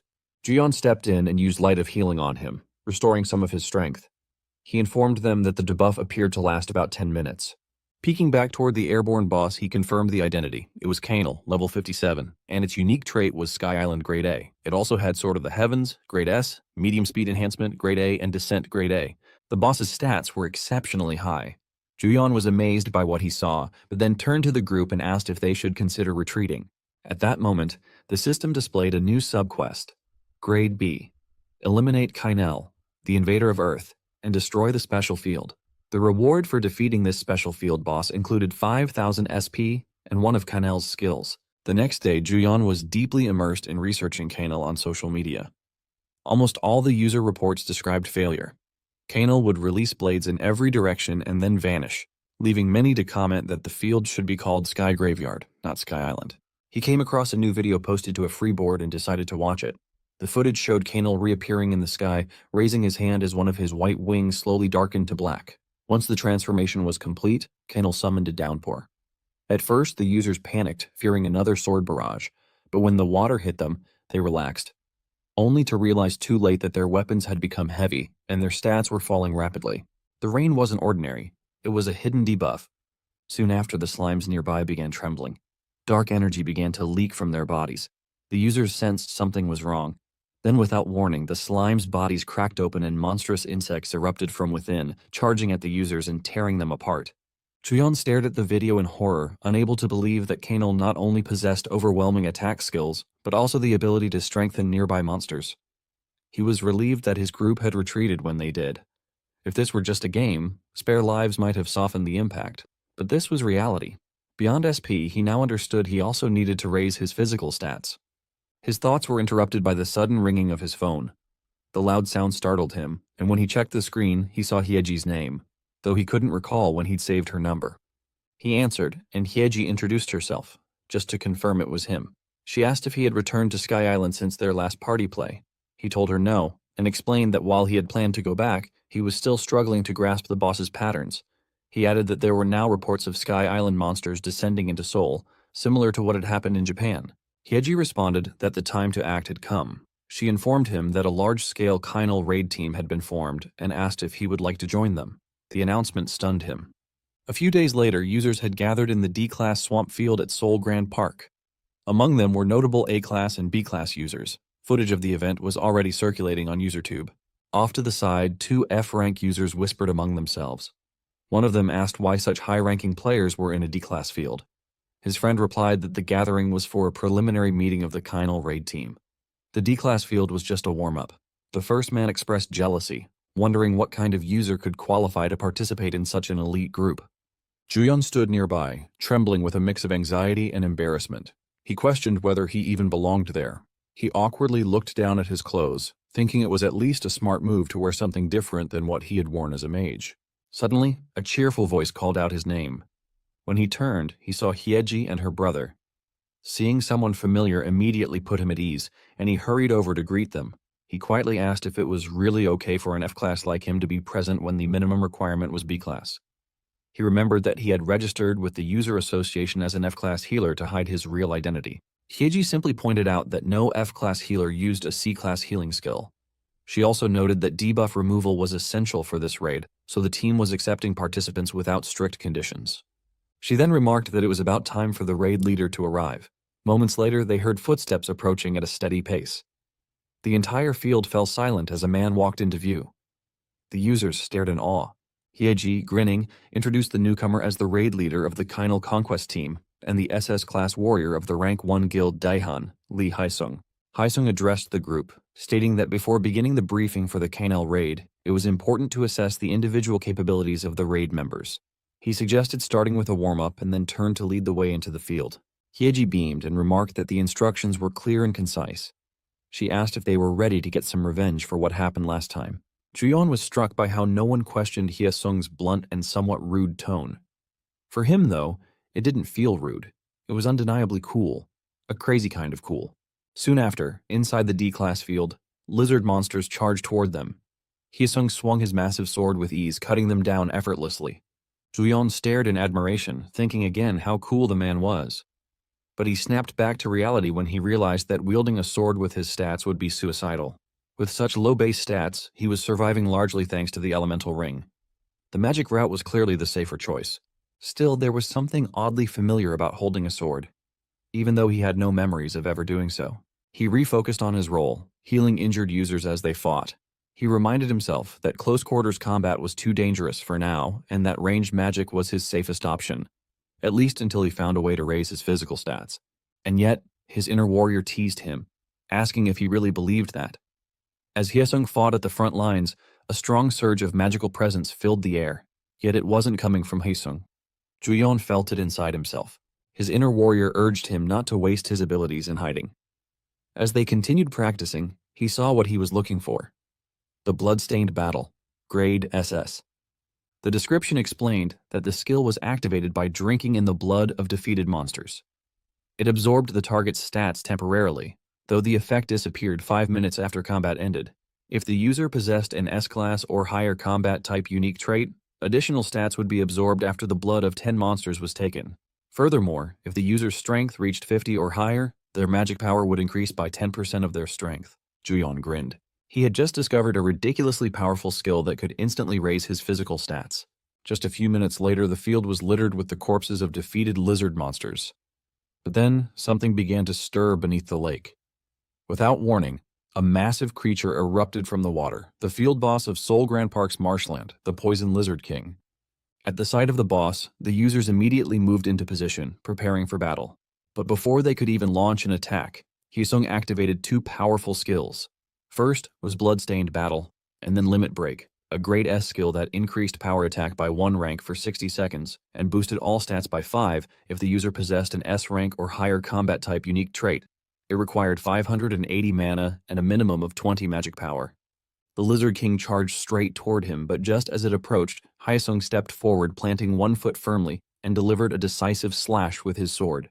The strike landed before the boss could react, instantly killing the Poison Lizard King. Thanks to the kill, every user in the party received a permanent increase of 1 to their health. Juyeon's system panel updated as well, showing that Jade Beauty, Grade B, had been registered in his boss skill list. Hyeji's brother stood in disbelief, stunned by how quickly the field boss had been taken down. Hyeji, with a grin, reminded him that she had nearly finished it off the last time. Her brother replied with exaggerated sarcasm, prompting her to lightly strike him with her staff in irritation. Juyeon, watching their exchange, asked Hyeji if users still received rewards even if they didn't actively hunt. She explained that, under normal circumstances, non-contributors wouldn't get any rewards. However, since Juyeon had been dispelling debuffs throughout the raid, his participation was deemed valid by the system. It finally clicked for him. This was how healers leveled up. He concluded that it was possibly the easiest job ever. Meanwhile, Hyeseung calmly sheathed his sword and approached the group. Regaining his composure, he announced that he would now deliver the final briefing and organize the team before reward distribution. He began outlining the strategy. Previously, mages had been grouped together to launch simultaneous attacks. However, there was still uncertainty about whether the strengthened monsters had higher resistance to magic or physical attacks. Going forward, they would divide and deploy based on each user's primary damage type, magic or physical. But as Hyeseung spoke, Juyeon found himself drifting. His attention shifted to a system panel showing a new skill. Catalyst Grade B. The skill amplified effects on poisoned enemies. When poison stacked 3 or more times, it would evolve into lethal poison. It had a mana cost of 800 and required 40 magic power. Although the boss had been defeated before Juyeon had a chance to see its skills, he figured Catalyst could still be useful in the future. He smiled to himself, not because of the poison skill, but because of the skills he just obtained. Limit Break, Grade S, and Bloodstained Battle, Grade SS. It felt like Santa Claus had arrived early, handing out SS rank skills as if they were holiday gifts. Hyesung turned toward him, addressing him as one of the raid's healers. Juyeon, still giddy with excitement, responded sweetly and eagerly, so much so that Hyesung was momentarily unsettled by the energy in his expression. But Juyeon didn't care. He had gotten everything he wanted, and all he wanted now was to go home quickly. A few days later, the long-awaited day 1 of the Kainal raid arrived. Juyeon, however, was slumped on his bed, so tired it felt like he could die. He opened his status window, groaning as he wondered how long it would take to collect everything he needed. The system displayed that he had exactly 4,000 SP. Relief washed over him. He had managed to gather everything he needed before the Kainal raid officially began. He recalled the daily quests that had occupied his time recently: defeating 30 crustacean ministers, collecting 33 horned bullhorns, eliminating 30 ground-type monsters, and dispatching 30 monsters with fire attribute skills. All of them were Grade E, and he hadn't even had time to rest. Still, he told himself that getting E-rank quests consecutively like that was unbelievably lucky. Sitting up in bed, he consoled himself and decided it was time to level up his most critical skill. If the heavens were helping, he might as well take advantage. The system asked if he wanted to level up skill copy. He immediately confirmed. The system deducted the 4,000 SP and displayed the result. Skill copy had reached level 3. Starting at midnight, he would be able to use 3 skills at the same time. Originally, his goal was to buff attack power using Brilliant Authority and Resistance to Change, then unleash burst damage. But now that red-cloaked Santa, also known as Hyesung, had given him Bloodstained Battle, Grade SS. Having only 3 skill copies wasn't enough. He then wondered whether attaching Bloodstained Battle, Brilliant Authority, and Resistance to Change together would create an additional attack synergy. He thought it would definitely generate a combo more powerful than the original setup. It would have been perfect if he could equip 4 skills. Still, for the day, he decided to copy Brilliant Authority, Fireball, and Resistance to Change, since he could only use 3 skills simultaneously. Later, in the field, he faced a massive dog monster, but he simply smiled happily as he cast Fireball, eager to test his boosted attack power. A few minutes later, on UserTube, players were buzzing about a psychopath named Juyeon, who was one-shotting everything with Fireball in an F-rank field. They speculated that Juyeon was in Gapyeong, which had become a total mess thanks to him. A new video appeared titled, Gapyeong Field, Mountain Snake Getting Utterly Destroyed by Small Attacks. In the footage, users were seen preparing to attack a massive snake monster. However, the snake crawled past all of them, ignoring their presence entirely. They quickly realized its aggro was locked on someone else. The camera followed as the snake chased a hooded man, lunging with its mouth wide open to devour him, only for the man to hurl a massive fireball at it. Viewers were stunned, asking what kind of fireball could be that huge and whether that man was the psychopath. The panic rose as Juyeon sprinted in their direction with unbelievable speed. Viewers were amazed and wondered what his agility stat must be to move like that, and questioned if he was even a mage. The snake then appeared in front of the users, ready to devour them, but a fireball was thrown just in time, knocking the snake away. They turned to see Juyeon behind the blast. But once again, Juyeon sprinted off as the snake charged at him.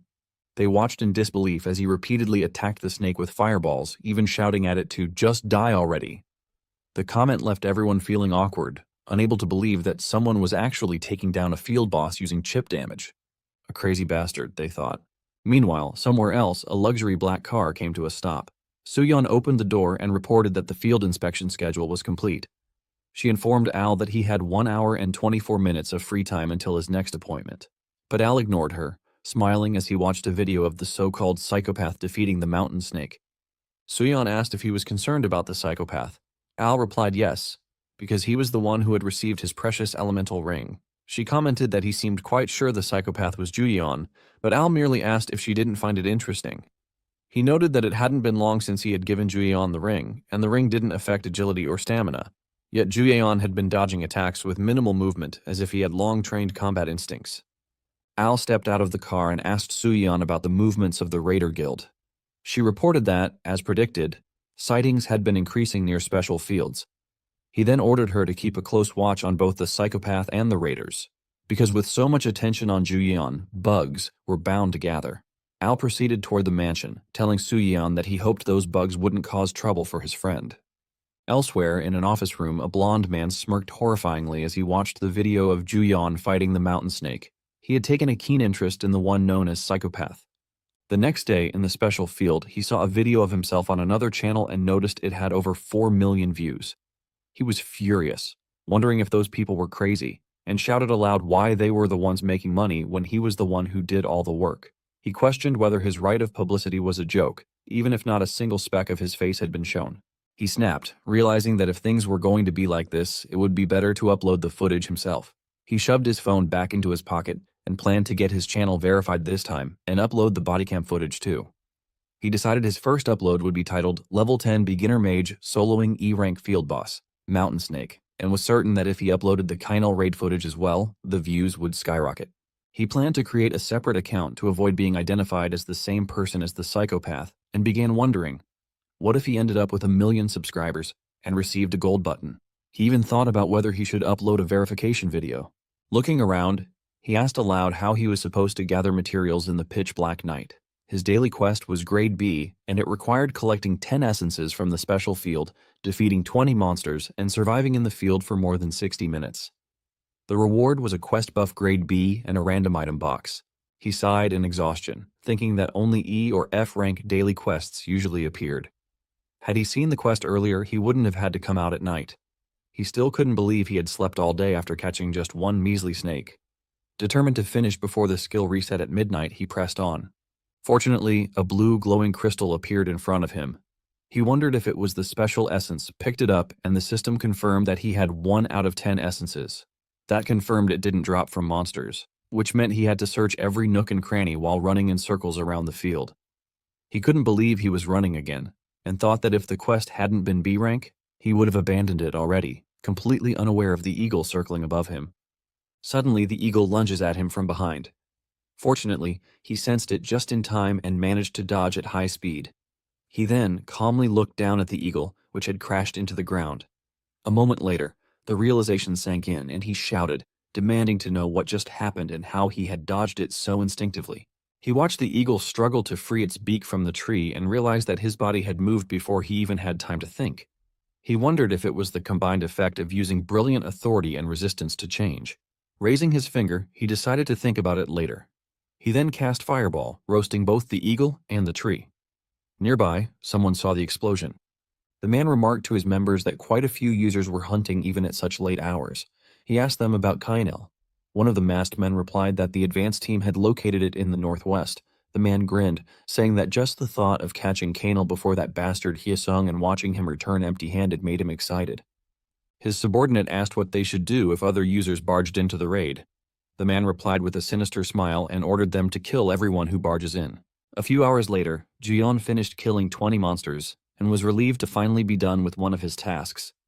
He then spotted another essence on the ground and was pleased to find that the essences were easier to locate than he had expected. He figured he would be able to collect them all before midnight. The system then notified him that he had collected 9 out of 10 essences, which made him even happier, especially since he had already completed the requirement of surviving in the field for over an hour. Now, he needed just 1 more essence to finish the daily quest. Suddenly, he heard a loud explosion nearby. He turned around in shock and saw Kainal being attacked from the air. He scratched his head in confusion, knowing that their guild raid wasn't scheduled until early the next morning. He watched as a group of users launched arrows at Kainal, focusing their attacks on its wings. He panicked, wondering what to do. At this rate, Kainal might get taken down before his guild even arrived. He considered contacting his guild members but realized it was probably too late, given the situation. However, he calmed down when he recalled that his quest was simply to attempt conquering the F-rank special field and to defeat Kainal, the master of Sky Island. The quest hadn't specified who he had to defeat Kainal with or how much he needed to contribute. He asked himself whether he really needed to defeat Kainal personally, and within seconds, decided to just observe and hitch a free ride. One of the masked users successfully struck Kainal's black wing with an arrow, causing Kainal to fall from the air. The users shouted that this was their chance and charged at Kainal.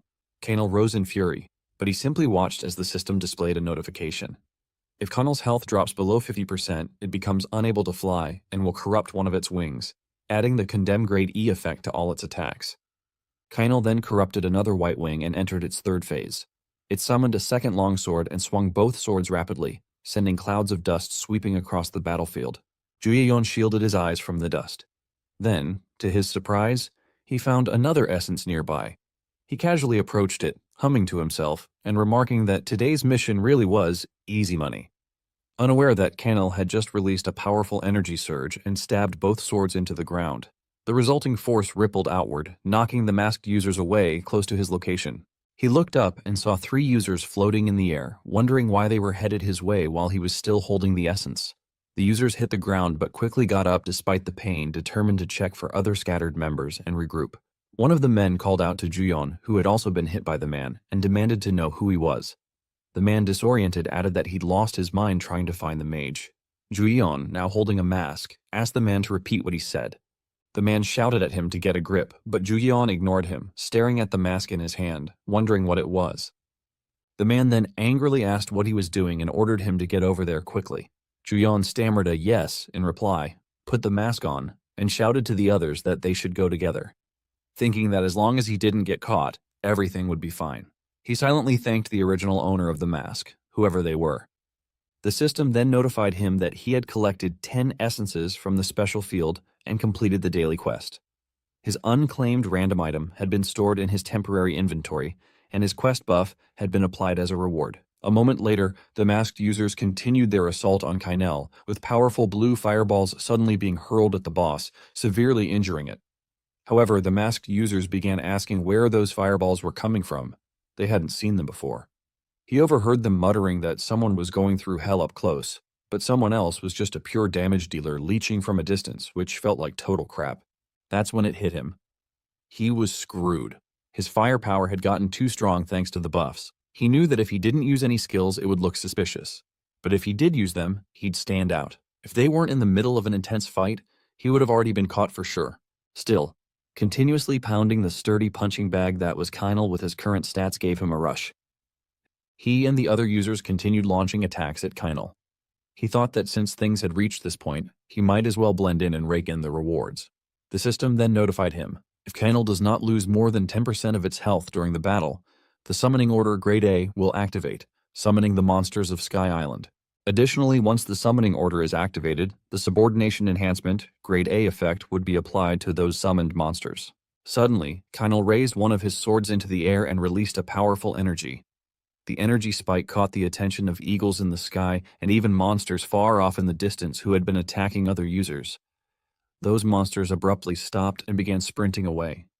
The users fighting them were left confused, wondering what was happening, and whether a raid had started nearby. They followed the trail of monsters and discovered the masked users engaged in combat with Kanal, but they knew full well that the announced raid wasn't supposed to happen that day.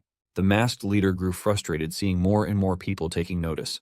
When one of the ordinary users stepped forward to ask what they were doing, the masked man slashed him, and the man screamed as his blood splattered across the ground. The masked leader scowled and muttered that if Yesung found out, things would get irritating. He then ordered his men to deal with the outsiders as well. Panic spread among the onlookers as one of the ordinary users stammered, asking what was wrong with them, but the masked men gave no response. They simply cut them down without hesitation. Juyeon watched in horror. He couldn't believe it. These people weren't just stealing the boss, they were committing player killing. He realized he needed to get out of there immediately. These lunatics would kill anyone who got in their way. Just as one of the masked men was about to slash another user, a sword intercepted the attack. Hyesung had arrived, flanked by Hyeji, her brother, and others. Hyesung glared furiously at the masked men, and Juyeon knew right then he was completely and utterly screwed. The masked leader sneered and mocked Hyesung, saying a ragtag bunch like his couldn't possibly be the real raid party. He scoffed, asking what kind of lowlifes barge into a raid and act like they own it. That only enraged Hyesung further. He shouted back that they weren't just stealing the boss, they were killing innocent users. He declared that the masked group wouldn't have a leg to stand on, even if they died right then and there. With that, Hyesung lunged at them, yelling for them to die. The masked man behind Juyeon shoved him aside, shouting for him to get out of the way. Juyeon looked at them in shock as both groups clashed violently, and he panicked, wondering what he should do and where he should hide to survive the chaos. Suddenly, Kainal continued his assault, ordering his monsters to attack everyone indiscriminately. However, the masked men were more concerned about losing the final hit on Kainal. They grumbled that it was like cooking porridge only to feed it to a dog, and continued attacking the raid members, even as the summoned monsters attacked everyone without distinguishing between parties. Juyeon realized that they needed to bring Kainal down quickly to restore order, but with the raid's firepower scattered across the chaos, their overall damage output was lacking. At that moment, Hyesung activated Bloodstained Battle and began cutting down every masked user and monster in his path. Watching him, Juyeon suddenly got an idea on how to help finish off Kainal. Meanwhile, Hyeji was fighting at the back with her fire spear, slaying monsters while her brother protected her from the front. However, she didn't notice someone sneaking up behind her. Fortunately, just as the attacker was about to stab her, a powerful blue fireball struck the man and pushed him back. She turned quickly and saw it had come from a hooded man in a mask, wielding fire magic, without realizing it was Juyeon. Her brother, alarmed, rushed over and asked if she was okay and what had happened. Hyeji replied that the masked mage had attacked his own side to save her. Her brother looked at Juyeon with suspicion, unable to believe it. A few minutes later, Juyeon was dodging attacks from both allies and enemies, careful not to retaliate.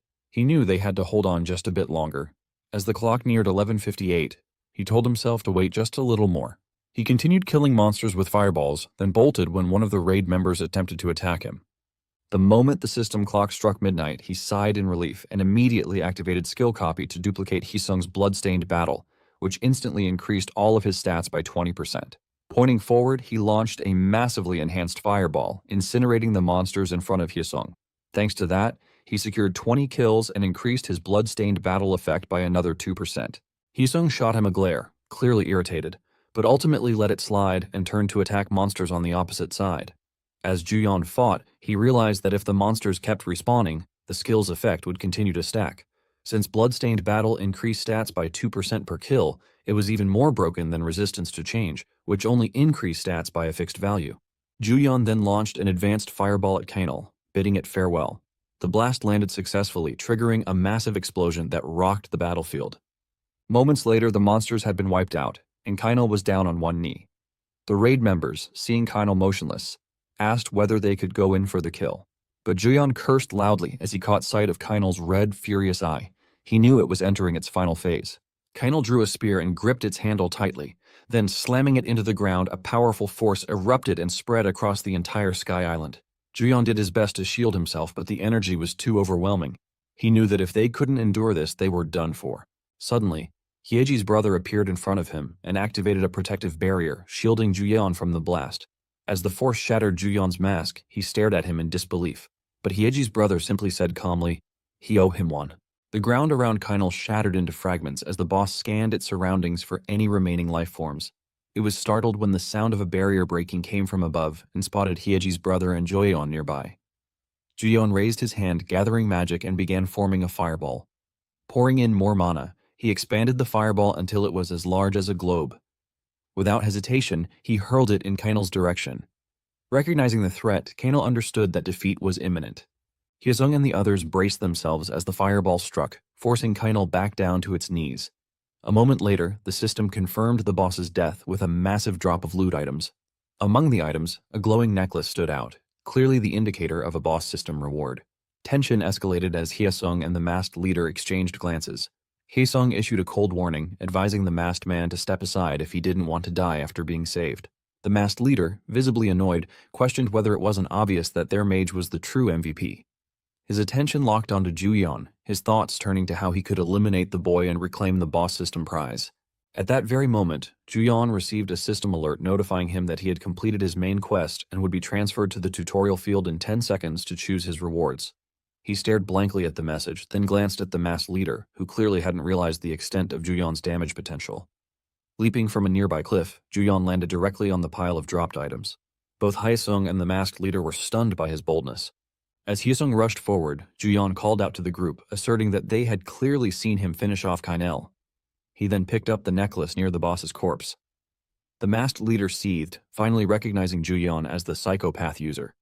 With a triumphant grin, Juyeon declared the necklace his and thanked them all for the raid effort.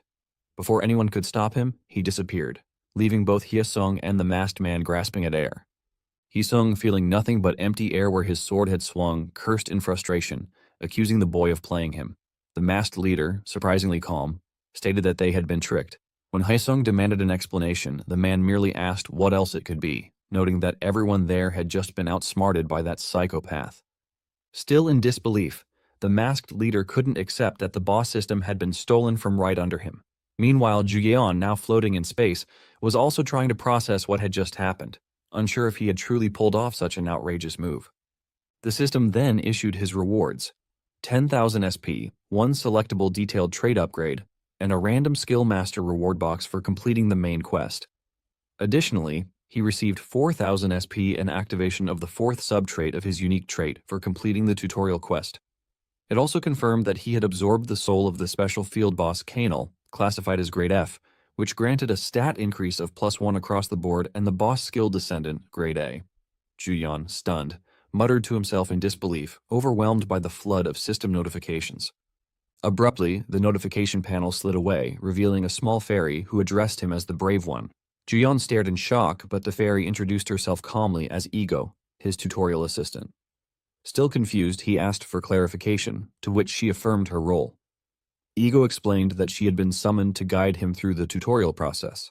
Juyeon remained baffled, having never heard of a tutorial assistant before and unable to recall seeing any mention of one online.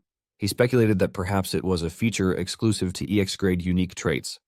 Ego then suggested they proceed with reward collection, and Juyeon, regaining his composure, agreed and thanked her. She twirled her hand in the air, and the system displayed the interface for choosing a detailed trait upgrade. Ego explained that trait upgrades functioned similarly to a second-class advancement, essentially adding detailed traits to existing ones. However, the explanation only left him more confused. She clarified further that he could select one of his current abilities and upgrade its detailed traits. She then displayed his skill master and skill copy traits in greater detail, asking which one he would prefer to enhance. He considered his options carefully.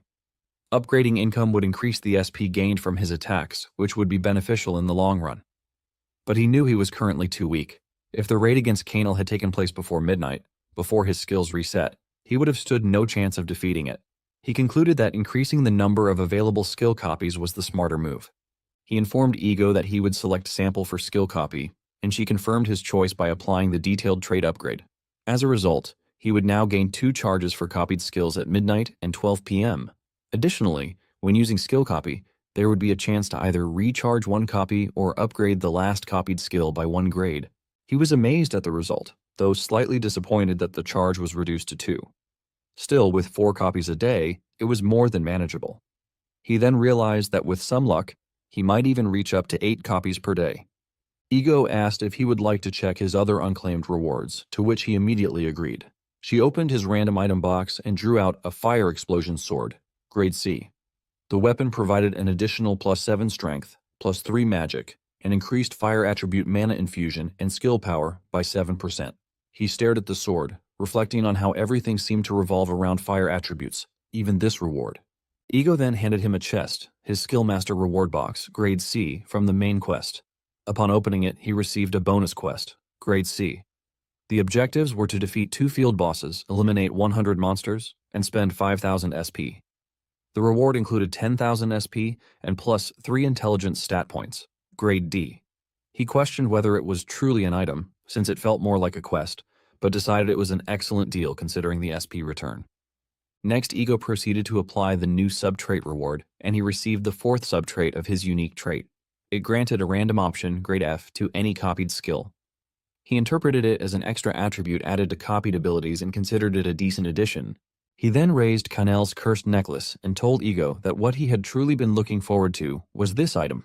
The cursed necklace, Grade SS, provided a boost of +33 magic, +333 mana, 13% increased mana recovery, 13% increased skill power, and a 10% reduction in skill mana cost. Additionally, if his health dropped below 20%, mana recovery would increase by 200%, magic would increase by 33%, and all stats would receive a +5 boost while the necklace was equipped. He shouted in amazement at the sheer power of the stat bonuses and asked about the boss skill. If the boss system item was this strong, he wondered what kind of ability the boss skill held. The system then revealed Kanal's descendant, Grade A. When health fell below 10%, the user would enter a descent state, increasing all stats by 50% of their magic stat. All attacks would gain the Corruption, Grade C effect, and both health and mana would be restored. The descent would last 10 minutes and had a cooldown of 30 days. Reading this, he was left speechless. He realized that Kanal had essentially been a being of light, and he suspected that this might have been the final phase skill he had witnessed earlier. He was both irritated and relieved. If he hadn't defeated Kanal with Ultra Burst DPS during Bloodstained battle, he would never have stood a chance against its post-descent form. He felt dizzy at the realization and reminded himself that this was effectively a reserve life with a 30-day cooldown. With 20,000 SP at his disposal, he decided to invest 15,000 SP into skill copy, increasing his sample level by 4. This upgrade allowed him to charge 3 skill copies at both midnight and noon, with continued chances to recharge one or upgrade a copied skill by 1 grade. Satisfied with this foundational enhancement, he moved on. He then spent 800 SP to upgrade efficiency, which reduced the mana cost of copied skills by 20%. He declared this as an investment in practical performance. Next, he invested 2,000 SP into the Blessing trait, which added 1 random unique trait, grade E, to each copied skill, enhancing overall robustness. Finally, he allocated 3,000 SP to improve his daily quest, which guaranteed quests of at least grade E every midnight. Energized by this investment in consistent growth, he celebrated his decisions, while Ego cheered in admiration. Moments later, he collapsed onto the floor of the spatial field in exhaustion, feeling satisfied that everything was finally settled. He asked Ego if there was anything left to do, expecting it to be the end. However, she told him that everything so far had simply been about claiming rewards. He stared at her in confusion. She calmly explained that what came next was the true start of the tutorial. Still unsure, he asked what she meant. She then asked if he remembered the final sentence of his main quest. Thinking for a moment, he recalled that it mentioned the survival of Earth and humanity. Sitting up abruptly, he asked what that meant. Ego responded with a chilling truth. This world was about to be destroyed by invaders from another dimension. The next day, a news reporter announced that Sky Island had naturally disappeared, following the defeat of its boss, and the citizens in the affected area had once again reclaimed clear skies. She further reported that the gate connecting to Sky Island had vanished. However, a new spatial distortion phenomenon was now occurring, and experts could not rule out the possibility of the field mutating again. Hyesung addressed the media, acknowledging that while the incident may have already been leaked through video, their raid had suffered major setbacks due to a group that maliciously stole the boss. Despite that, the Kinal raid had been successfully completed. Immediately after the boss's defeat, the unidentified individuals had fled the scene. When asked by one of the reporters what the reward for defeating the special field boss had been, Hyesung stated that an increase in all stats was confirmed. Another reporter then asked if any boss items had dropped, a question that clearly agitated Hyesung. Without further comment, he turned away and told the press that he had nothing more to say. Elsewhere, Hyeji turned off the television and sighed in frustration. Her brother remarked that if the psychopath user were ever caught by Hyesung, the consequences might be deadly. Hyeji ignored him and attempted to call someone, but the call failed to connect. Her brother asked if she was still trying to reach that person and questioned whether her suspicion might be wrong. She replied that they should assume the robe was standard wizard equipment, but if the psychopath user's primary attack was fireball, then it changed everything. She called Juyeon again and grew visibly excited when he finally answered. Upon hearing his voice, she immediately got to the point and asked if he was the wizard who had helped during the Kinal raid. Shocked by the question, Juyeon nervously asked what she was talking about. Although he hadn't even set foot near the raid site, she explained that she had noticed the magic gear he was wearing closely resembled that of the psychopath. She had tried to approach him during the raid, but he disappeared before she had the chance. Worried, he insisted that he hadn't even gone near the raid and firmly denied being the psychopath. He expressed regret at not being able to join despite being invited. Then, citing that he was taking a shower, he told her he had to end the call and remarked that since the call couldn't come through the shower, it would be better to leave it there. Her reaction made it clear that she had already figured out he was acting suspiciously. Meanwhile, in a luxury hotel, Juyeon was relaxing in a bathtub, thinking she probably wouldn't call back now that he had answered. He checked the call history from Hyeji, wondering who had the stamina to keep calling once a minute. He hadn't wanted to answer earlier because he was already overwhelmed by everything, especially the disturbing reminder from Ego that the world was about to be invaded by entities from another dimension. Ego, however, had reassured him not to worry. She had reminded him that he possessed a special power, Skill Master. She explained that this power was a subordinate authority of reality-altering abilities granted only to divine beings. It was in essence a divine gift uniquely meant for him. Still skeptical, he questioned why he had such a power and whether he was supposed to be some kind of god or chosen one.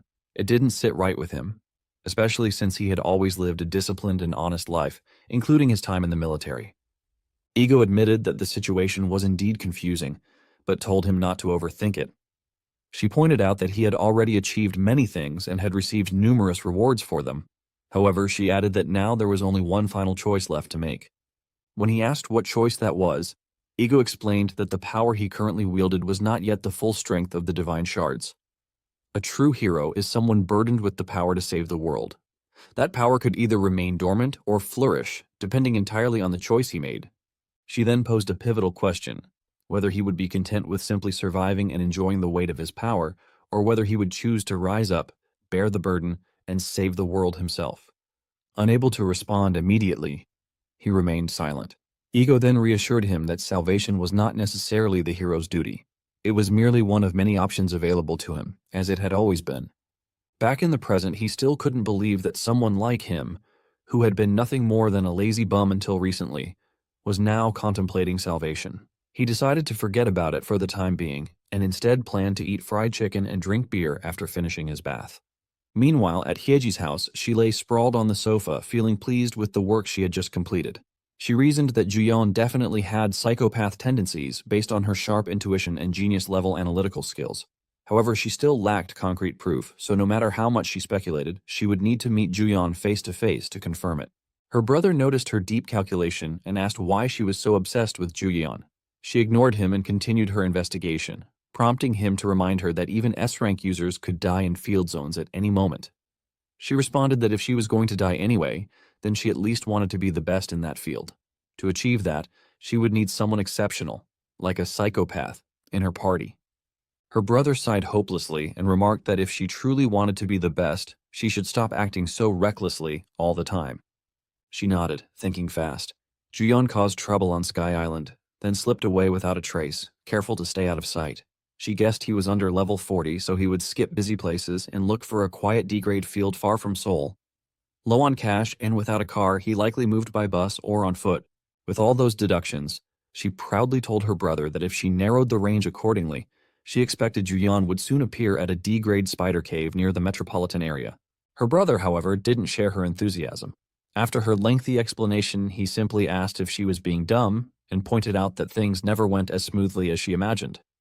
Unfortunately for him, a few days later, they actually encountered Juyeon at the D-grade spider cave. Hyeji's brother stared at him in disbelief, unable to process that he had truly shown up. Juyeon insisted that he wasn't really hunting and claimed he had only come to look for healing items, but Hyeji responded cheerfully, saying she already knew the truth and told him to stop pretending. She then asked what he was hiding. Juyeon firmly replied that he was just a regular healer, but she pressed him again, questioning whether he was seriously going to continue the act. Juyeon, clearly frustrated, asked why she was acting that way toward him. Meanwhile, Hyeji's brother watched the exchange with mild disdain, thinking it was pathetic that a citizen was getting played by a punk. Tired of the back and forth, Hyeji's brother raised 5 fingers and told Juyeon he'd pay him 500 won per hour, suggesting they just get moving.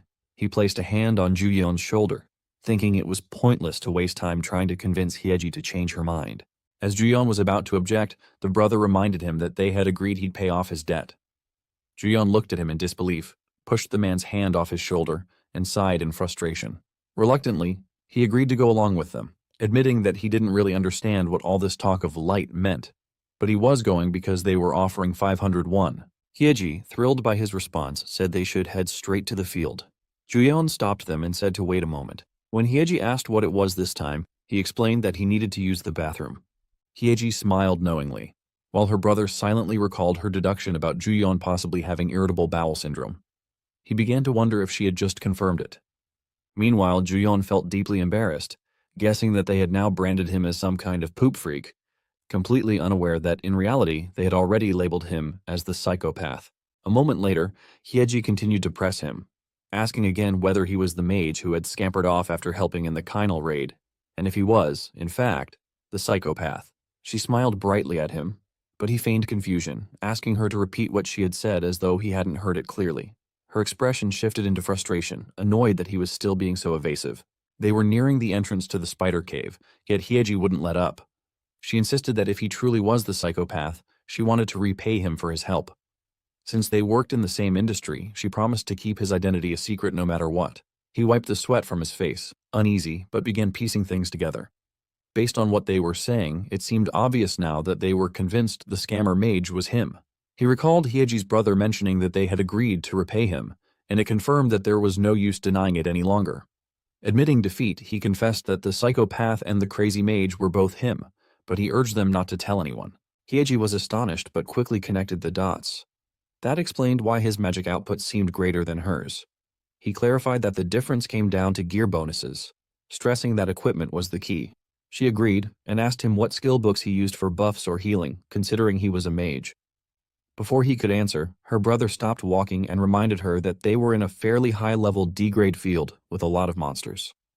He asked if she wasn't tired of messing around, and her reluctant agreement seemed to ease her brother's concerns.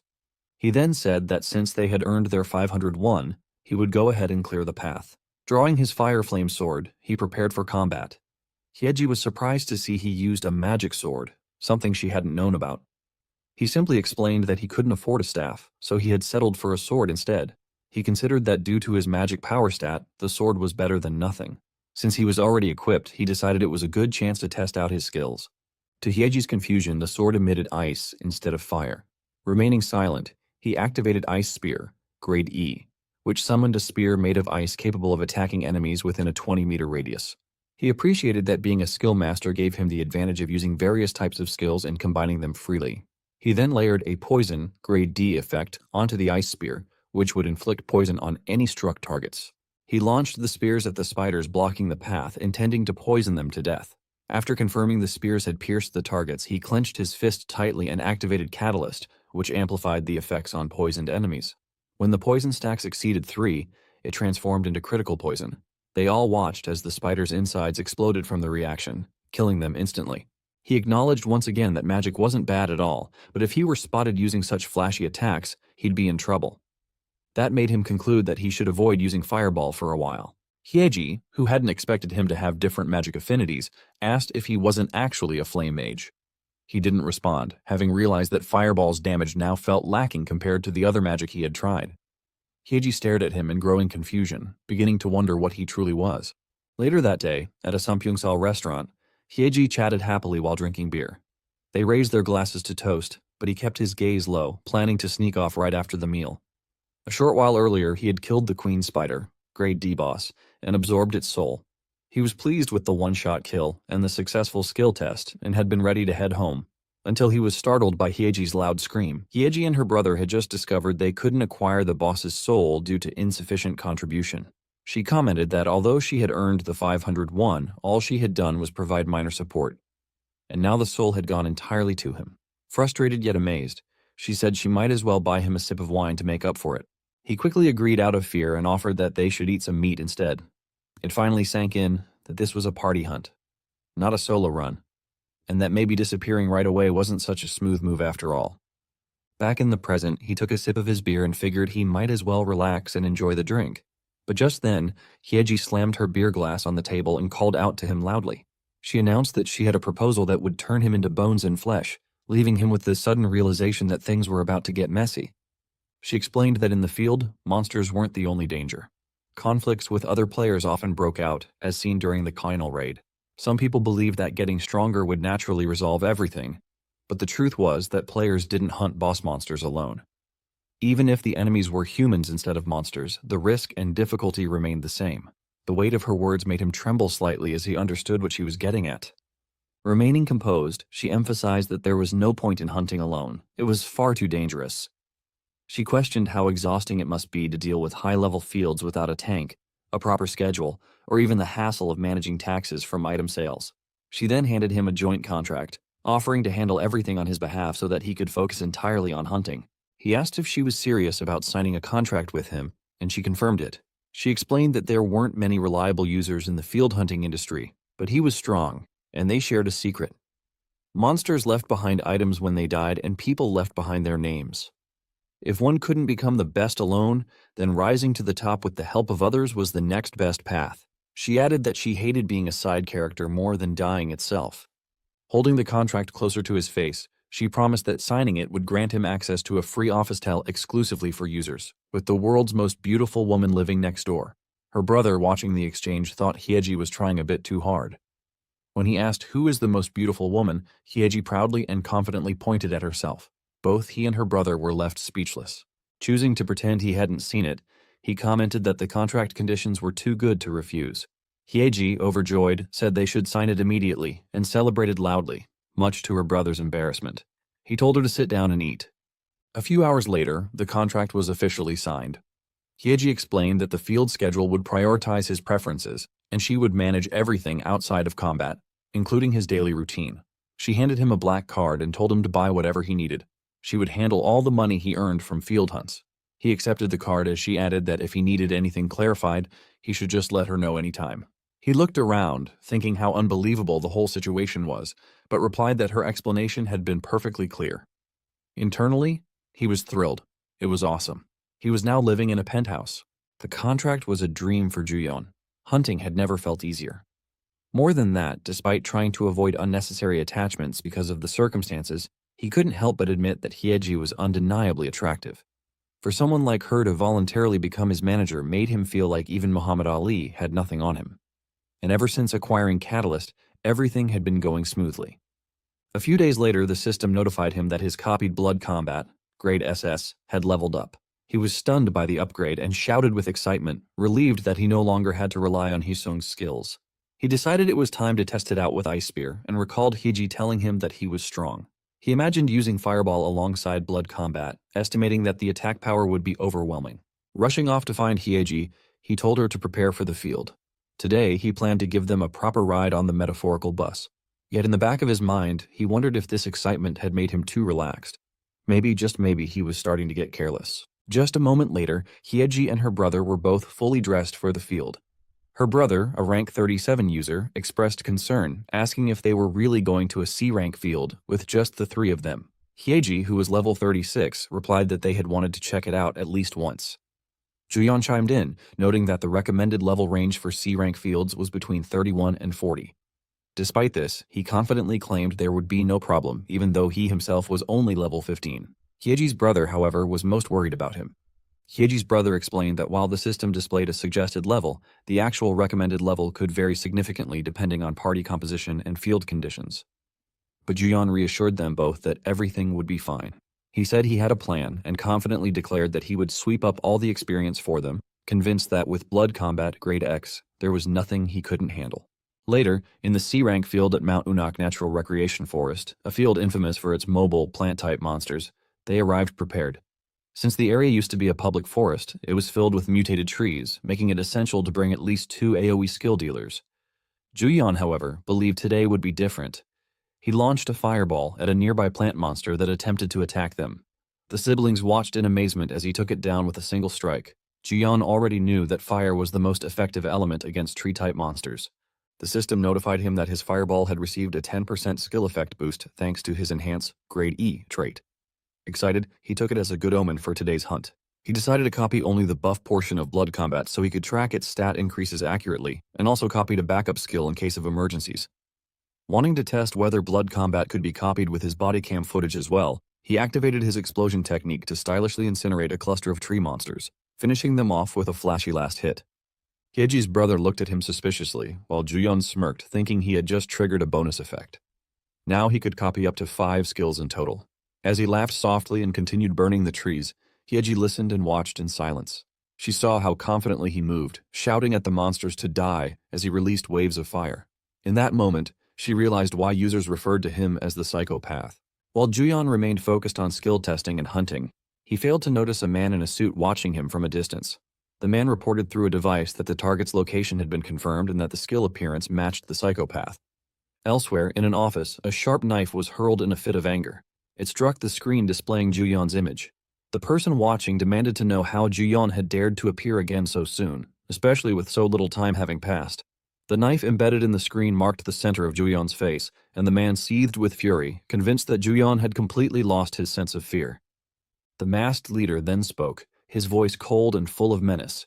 He said Juyeon had walked to his death on his own, and if that was his wish, then it would be granted.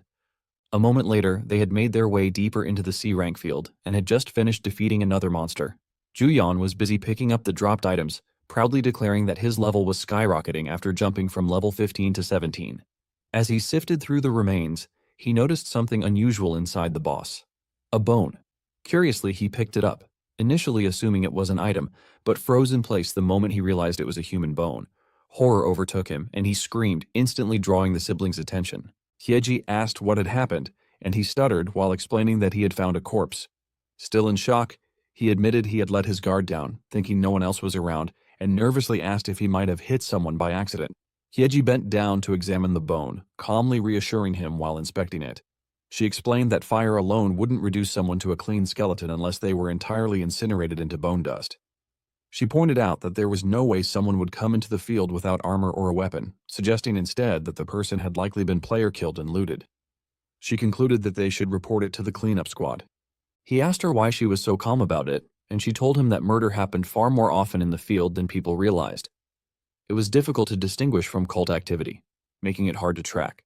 When he asked if she had ever come close to being player killed herself, she brightly replied that she had, and that it was by someone from her own party. That revelation stunned him. She continued, explaining that while they were out hunting, a party member had suddenly tried to strike her from behind. She remarked that it was easier to tell enemies apart when fighting monsters since monsters were always enemies. Humans, on the other hand, could never be fully trusted. One never knew when someone might turn and loot a corpse. Then she smiled at him warmly and proudly asked if he agreed that she was pretty. The unexpected shift in topic confused him. She clarified that when she was attacked, it wasn't just the items they were after. That incident had been her first time killing someone. Her brother, already familiar with her stories, simply listened in silence.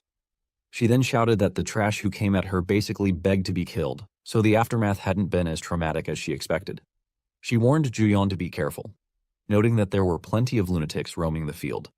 She also reminded him that if things ever got dangerous, he should hide behind her brother. Juyeon, who knew he couldn't exactly reveal that his average physical stat was over 35, responded confidently, saying he didn't think he'd die even if Kainal showed up right now. Hyeji gave him points for his boldness and agreed with a nod. He tried to tell her that he was being serious, but just then, a small metallic device rolled to his feet. Confused, he looked down and saw the system notify him that it was a pheromone bomb, Grade B, a device filled with pheromones that applied a charm, Grade B effect, upon detonation. The bomb exploded moments later, releasing a cloud of potent pheromone powder into the air. Suddenly, tree monsters emerged from all directions and began converging on their location. Yeji's brother quickly recognized the danger and shouted that it was a monster wave, moving in front to defend them. He instructed the others to stay behind him for now. But Juyeon didn't listen.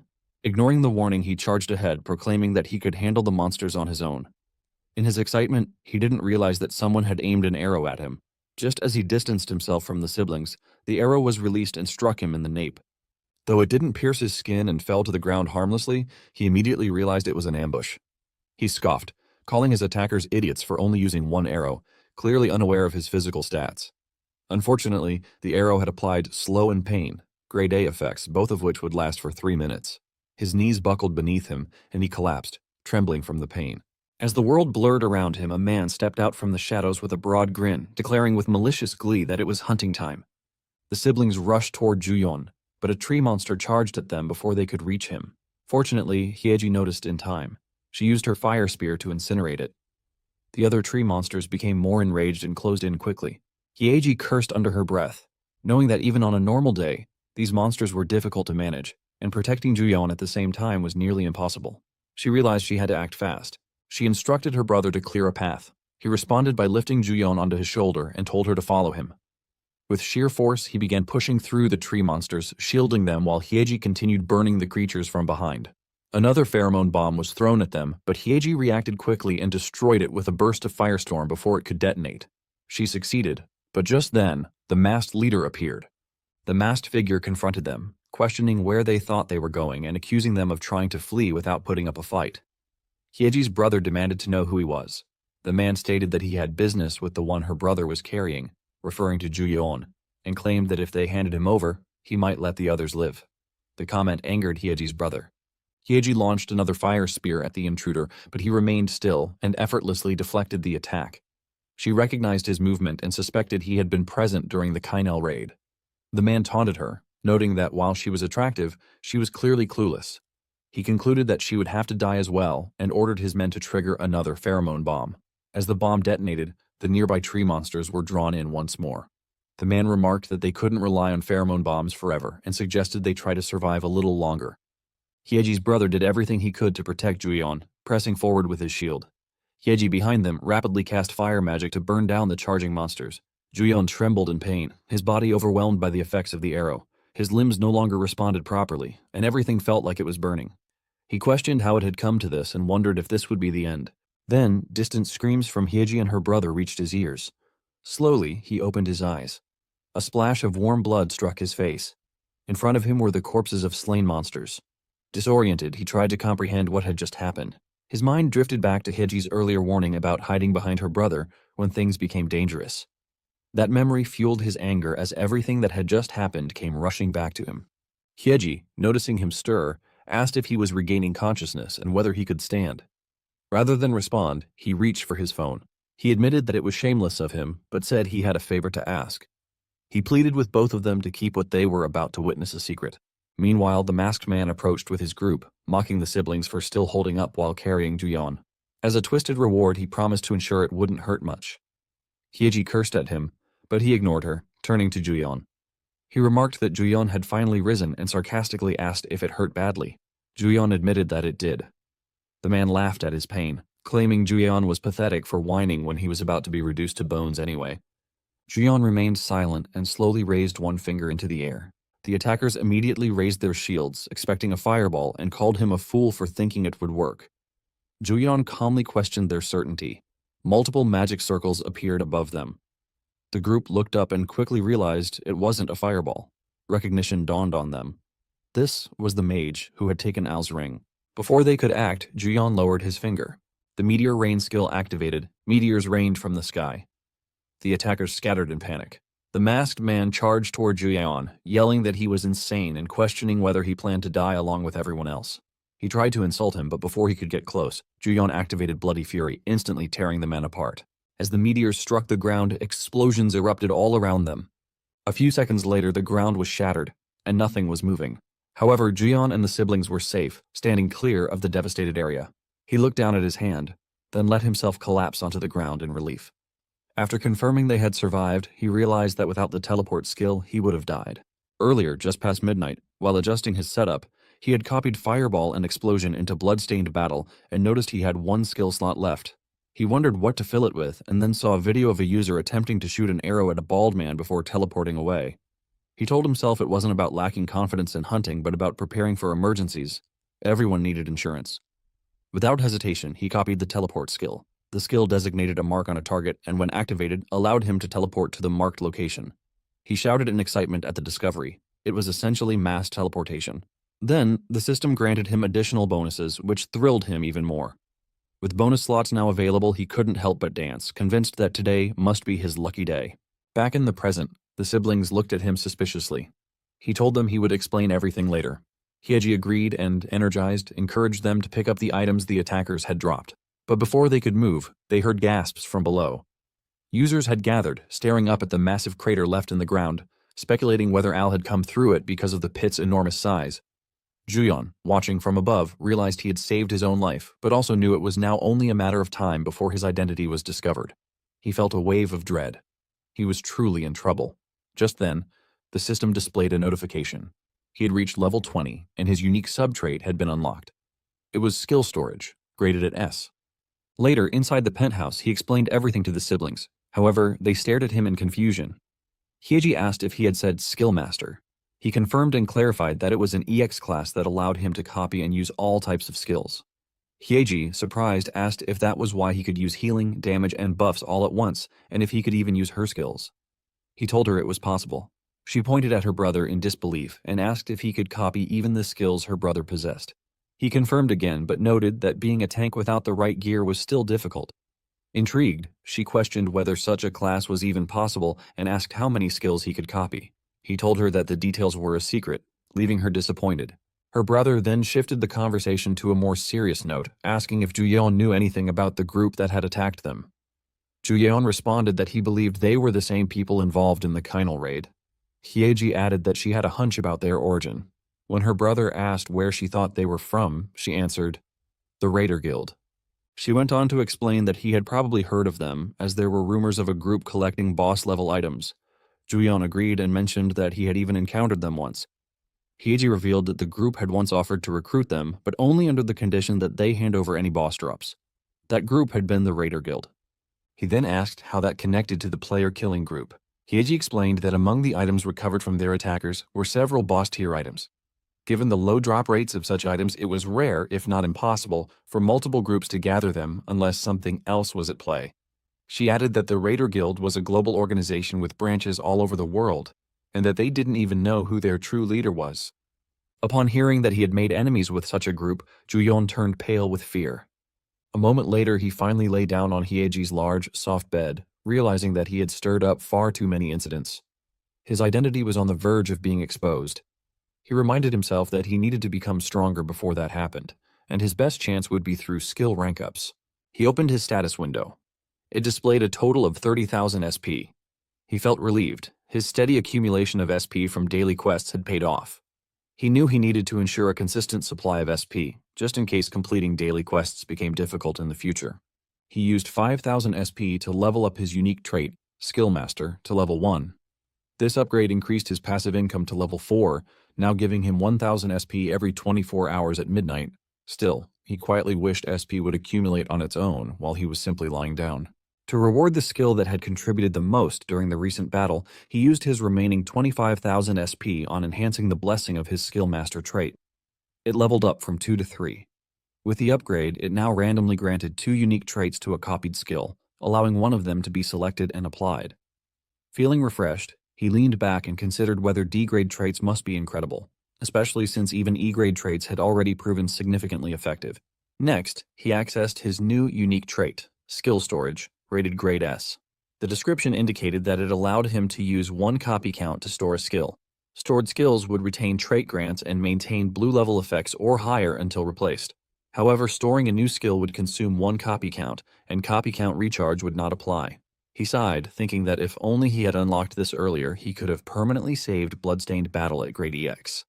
He also knew that copying via video only replicated the skill at its original grade. Despite that, he already knew what skill he wanted to store. He chose Resistance to Change. The skill storage applied an amplification effect at Grade D and added an F-grade optional trait. Now that the skill was stored, he could use it unlimited times from storage.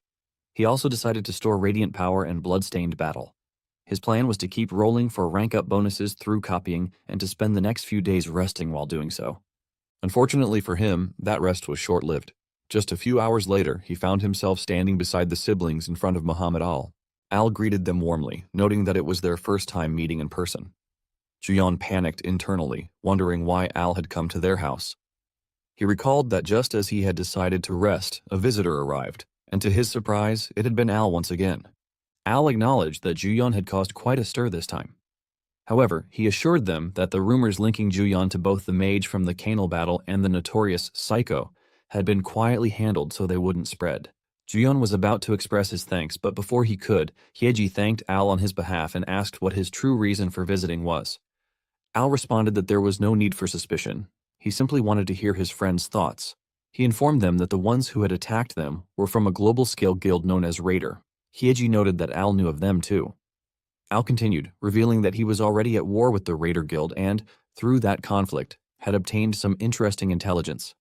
He explained that the Raider group was secretly gathering at the Ganjiam Resort ski field in search of a hidden treasure left behind by their mysterious leader. This revelation shocked Juyeon, but the Kim siblings remained wary.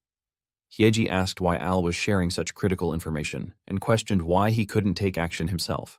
Al apologized, explaining that although he was willing to share intel through casual conversations, his actions attracted far too much attention for direct involvement. Suyeon then reminded Al of his upcoming schedule, prompting him to prepare to leave. Al stood and lamented how the best moments always seem to end too quickly. He expressed his wish for a more relaxed conversation next time. Before departing, Al looked at Juyeon and told him that how they chose to use the information was entirely up to them.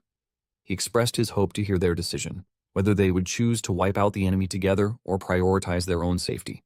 Meanwhile, in front of the open special field, Tower of Destruction Grade A, Masked individuals gathered at the side, waiting for someone.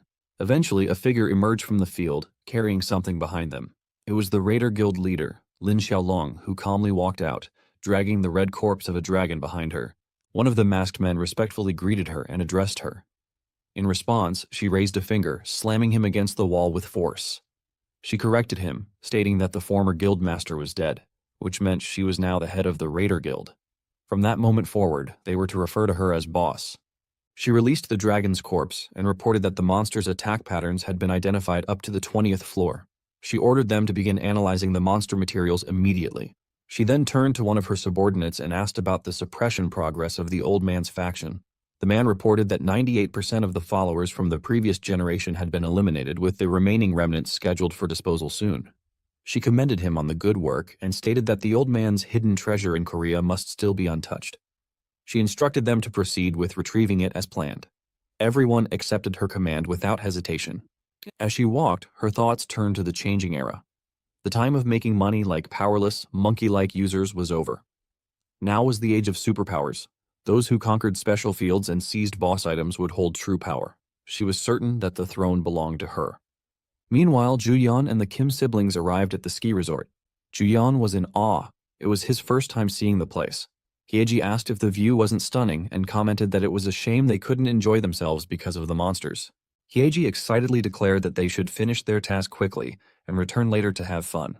However, her brother expressed concern, still uncertain whether it had been a good idea for just the three of them to come alone.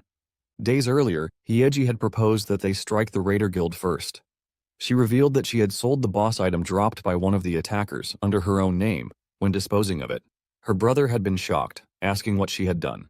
She had calmly replied that she was already almost certainly a target, and that she and Juyeon now shared the same fate. Back in the present, her brother slapped his own face in frustration, realizing he had let his guard down, assuming things would resolve themselves naturally. Hyeji gently asked what he was worried about, and assured him that everything would be fine. They were three veterans who had already been through thick and thin. Hyeji then sprinted toward the field entrance, informing the others that to enter they needed to head in the direction visible from the lift on that side. However, a man stepped in their way and warned them that the field was under the control of the Enjoy Guild. He told them to leave unless they wanted to die. Hyeji questioned whether they were part of the user association or what gave them the right to claim control over an open field. Her words stopped abruptly as the man casually swung his sword, slicing off a few strands of her hair. The man chuckled and reminded her again that the ski resort field belonged to their guild. Juyeon, watching from behind, felt anger rise within him. He knew he wasn't a hero, not yet. But he questioned whether he shouldn't be the one to protect the things he cared about. The man teasingly told Hyeji that if she was upset, she could come over for a hug, promising to soothe her personally since she was pretty. Hyeji's brother cursed under his breath and prepared to confront the man, but before he could move, Juyeon pulled up his hood and released his fire magic. He told himself that if someone pointed a sword at one of his people and he had the power to break that sword, then there was no reason to stay idle. He approached the group, fireball in hand, and those nearby began whispering in recognition. This was the infamous psychopath. He asked the group at the entrance whether control wasn't something that only those with real power could claim, and if they wanted a taste of what it really felt like to be controlled. The arrogant man stammered, insisting that their guild had arrived first, so the area was theirs. Juyeon responded by hurling a fireball in front of them as a warning. The man was shocked that he had actually thrown it. Juyeon warned them that if he ever saw them again, he would kill them. The men, now trembling, quickly nodded and ran off in fear. Hyeji looked at her brother and remarked that Juyeon seemed different from usual. Her brother, however, kept his eyes fixed on Juyeon. Hyeji then called out to Juyeon and told him that his display of dominance was insane.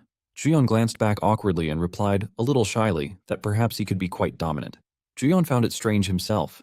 It had been his first time threatening someone, but he had done it flawlessly. He wondered if intimidation might actually be his hidden talent. At the same time, inside the field, the Enjoy Guild was battling monsters. After several minutes, they defeated the last wave. One of the members laughed and shouted how refreshing it felt to not have to share contribution points with anyone else. He remarked that they should have taken control of the field sooner. Just then, a powerful fireball was hurled at him. Fortunately, he managed to leap out of the way. Furious, he demanded to know who had attacked. The attacker, calm and unwavering, simply asked who he thought he was and said he was just someone there to hunt. The Enjoy Guild member, still angry, asked if the newcomer hadn't heard anything from outside and reminded him that the field was under their control. The stranger responded with only a smile, which made the guild member uneasy. He tried to de-escalate by suggesting the stranger leave, warning him that the area was filled with level 40 monsters and it wasn't worth the effort, as there were plenty of other fields. The stranger continued to walk closer, and then an older man appeared from behind, stating that they should see who actually ends up leaving. The old man's forces charged without hesitation and began slaughtering the Enjoy Guild members. The old man turned to his right-hand man and remarked on the abundance of useless trash. The right-hand man apologized for failing to detect the guild's presence earlier and reported that the Enjoy Guild had apparently started controlling the field. The old man gave a new order. He instructed his right-hand man to divide the team into two groups, to search and eliminate all obstacles so their mission wouldn't be disrupted. Looking up at the mountain in the distance, the old man declared that they must reach the deepest and highest point within the field. They had to find the imitation bracelet, and they had to do it quickly.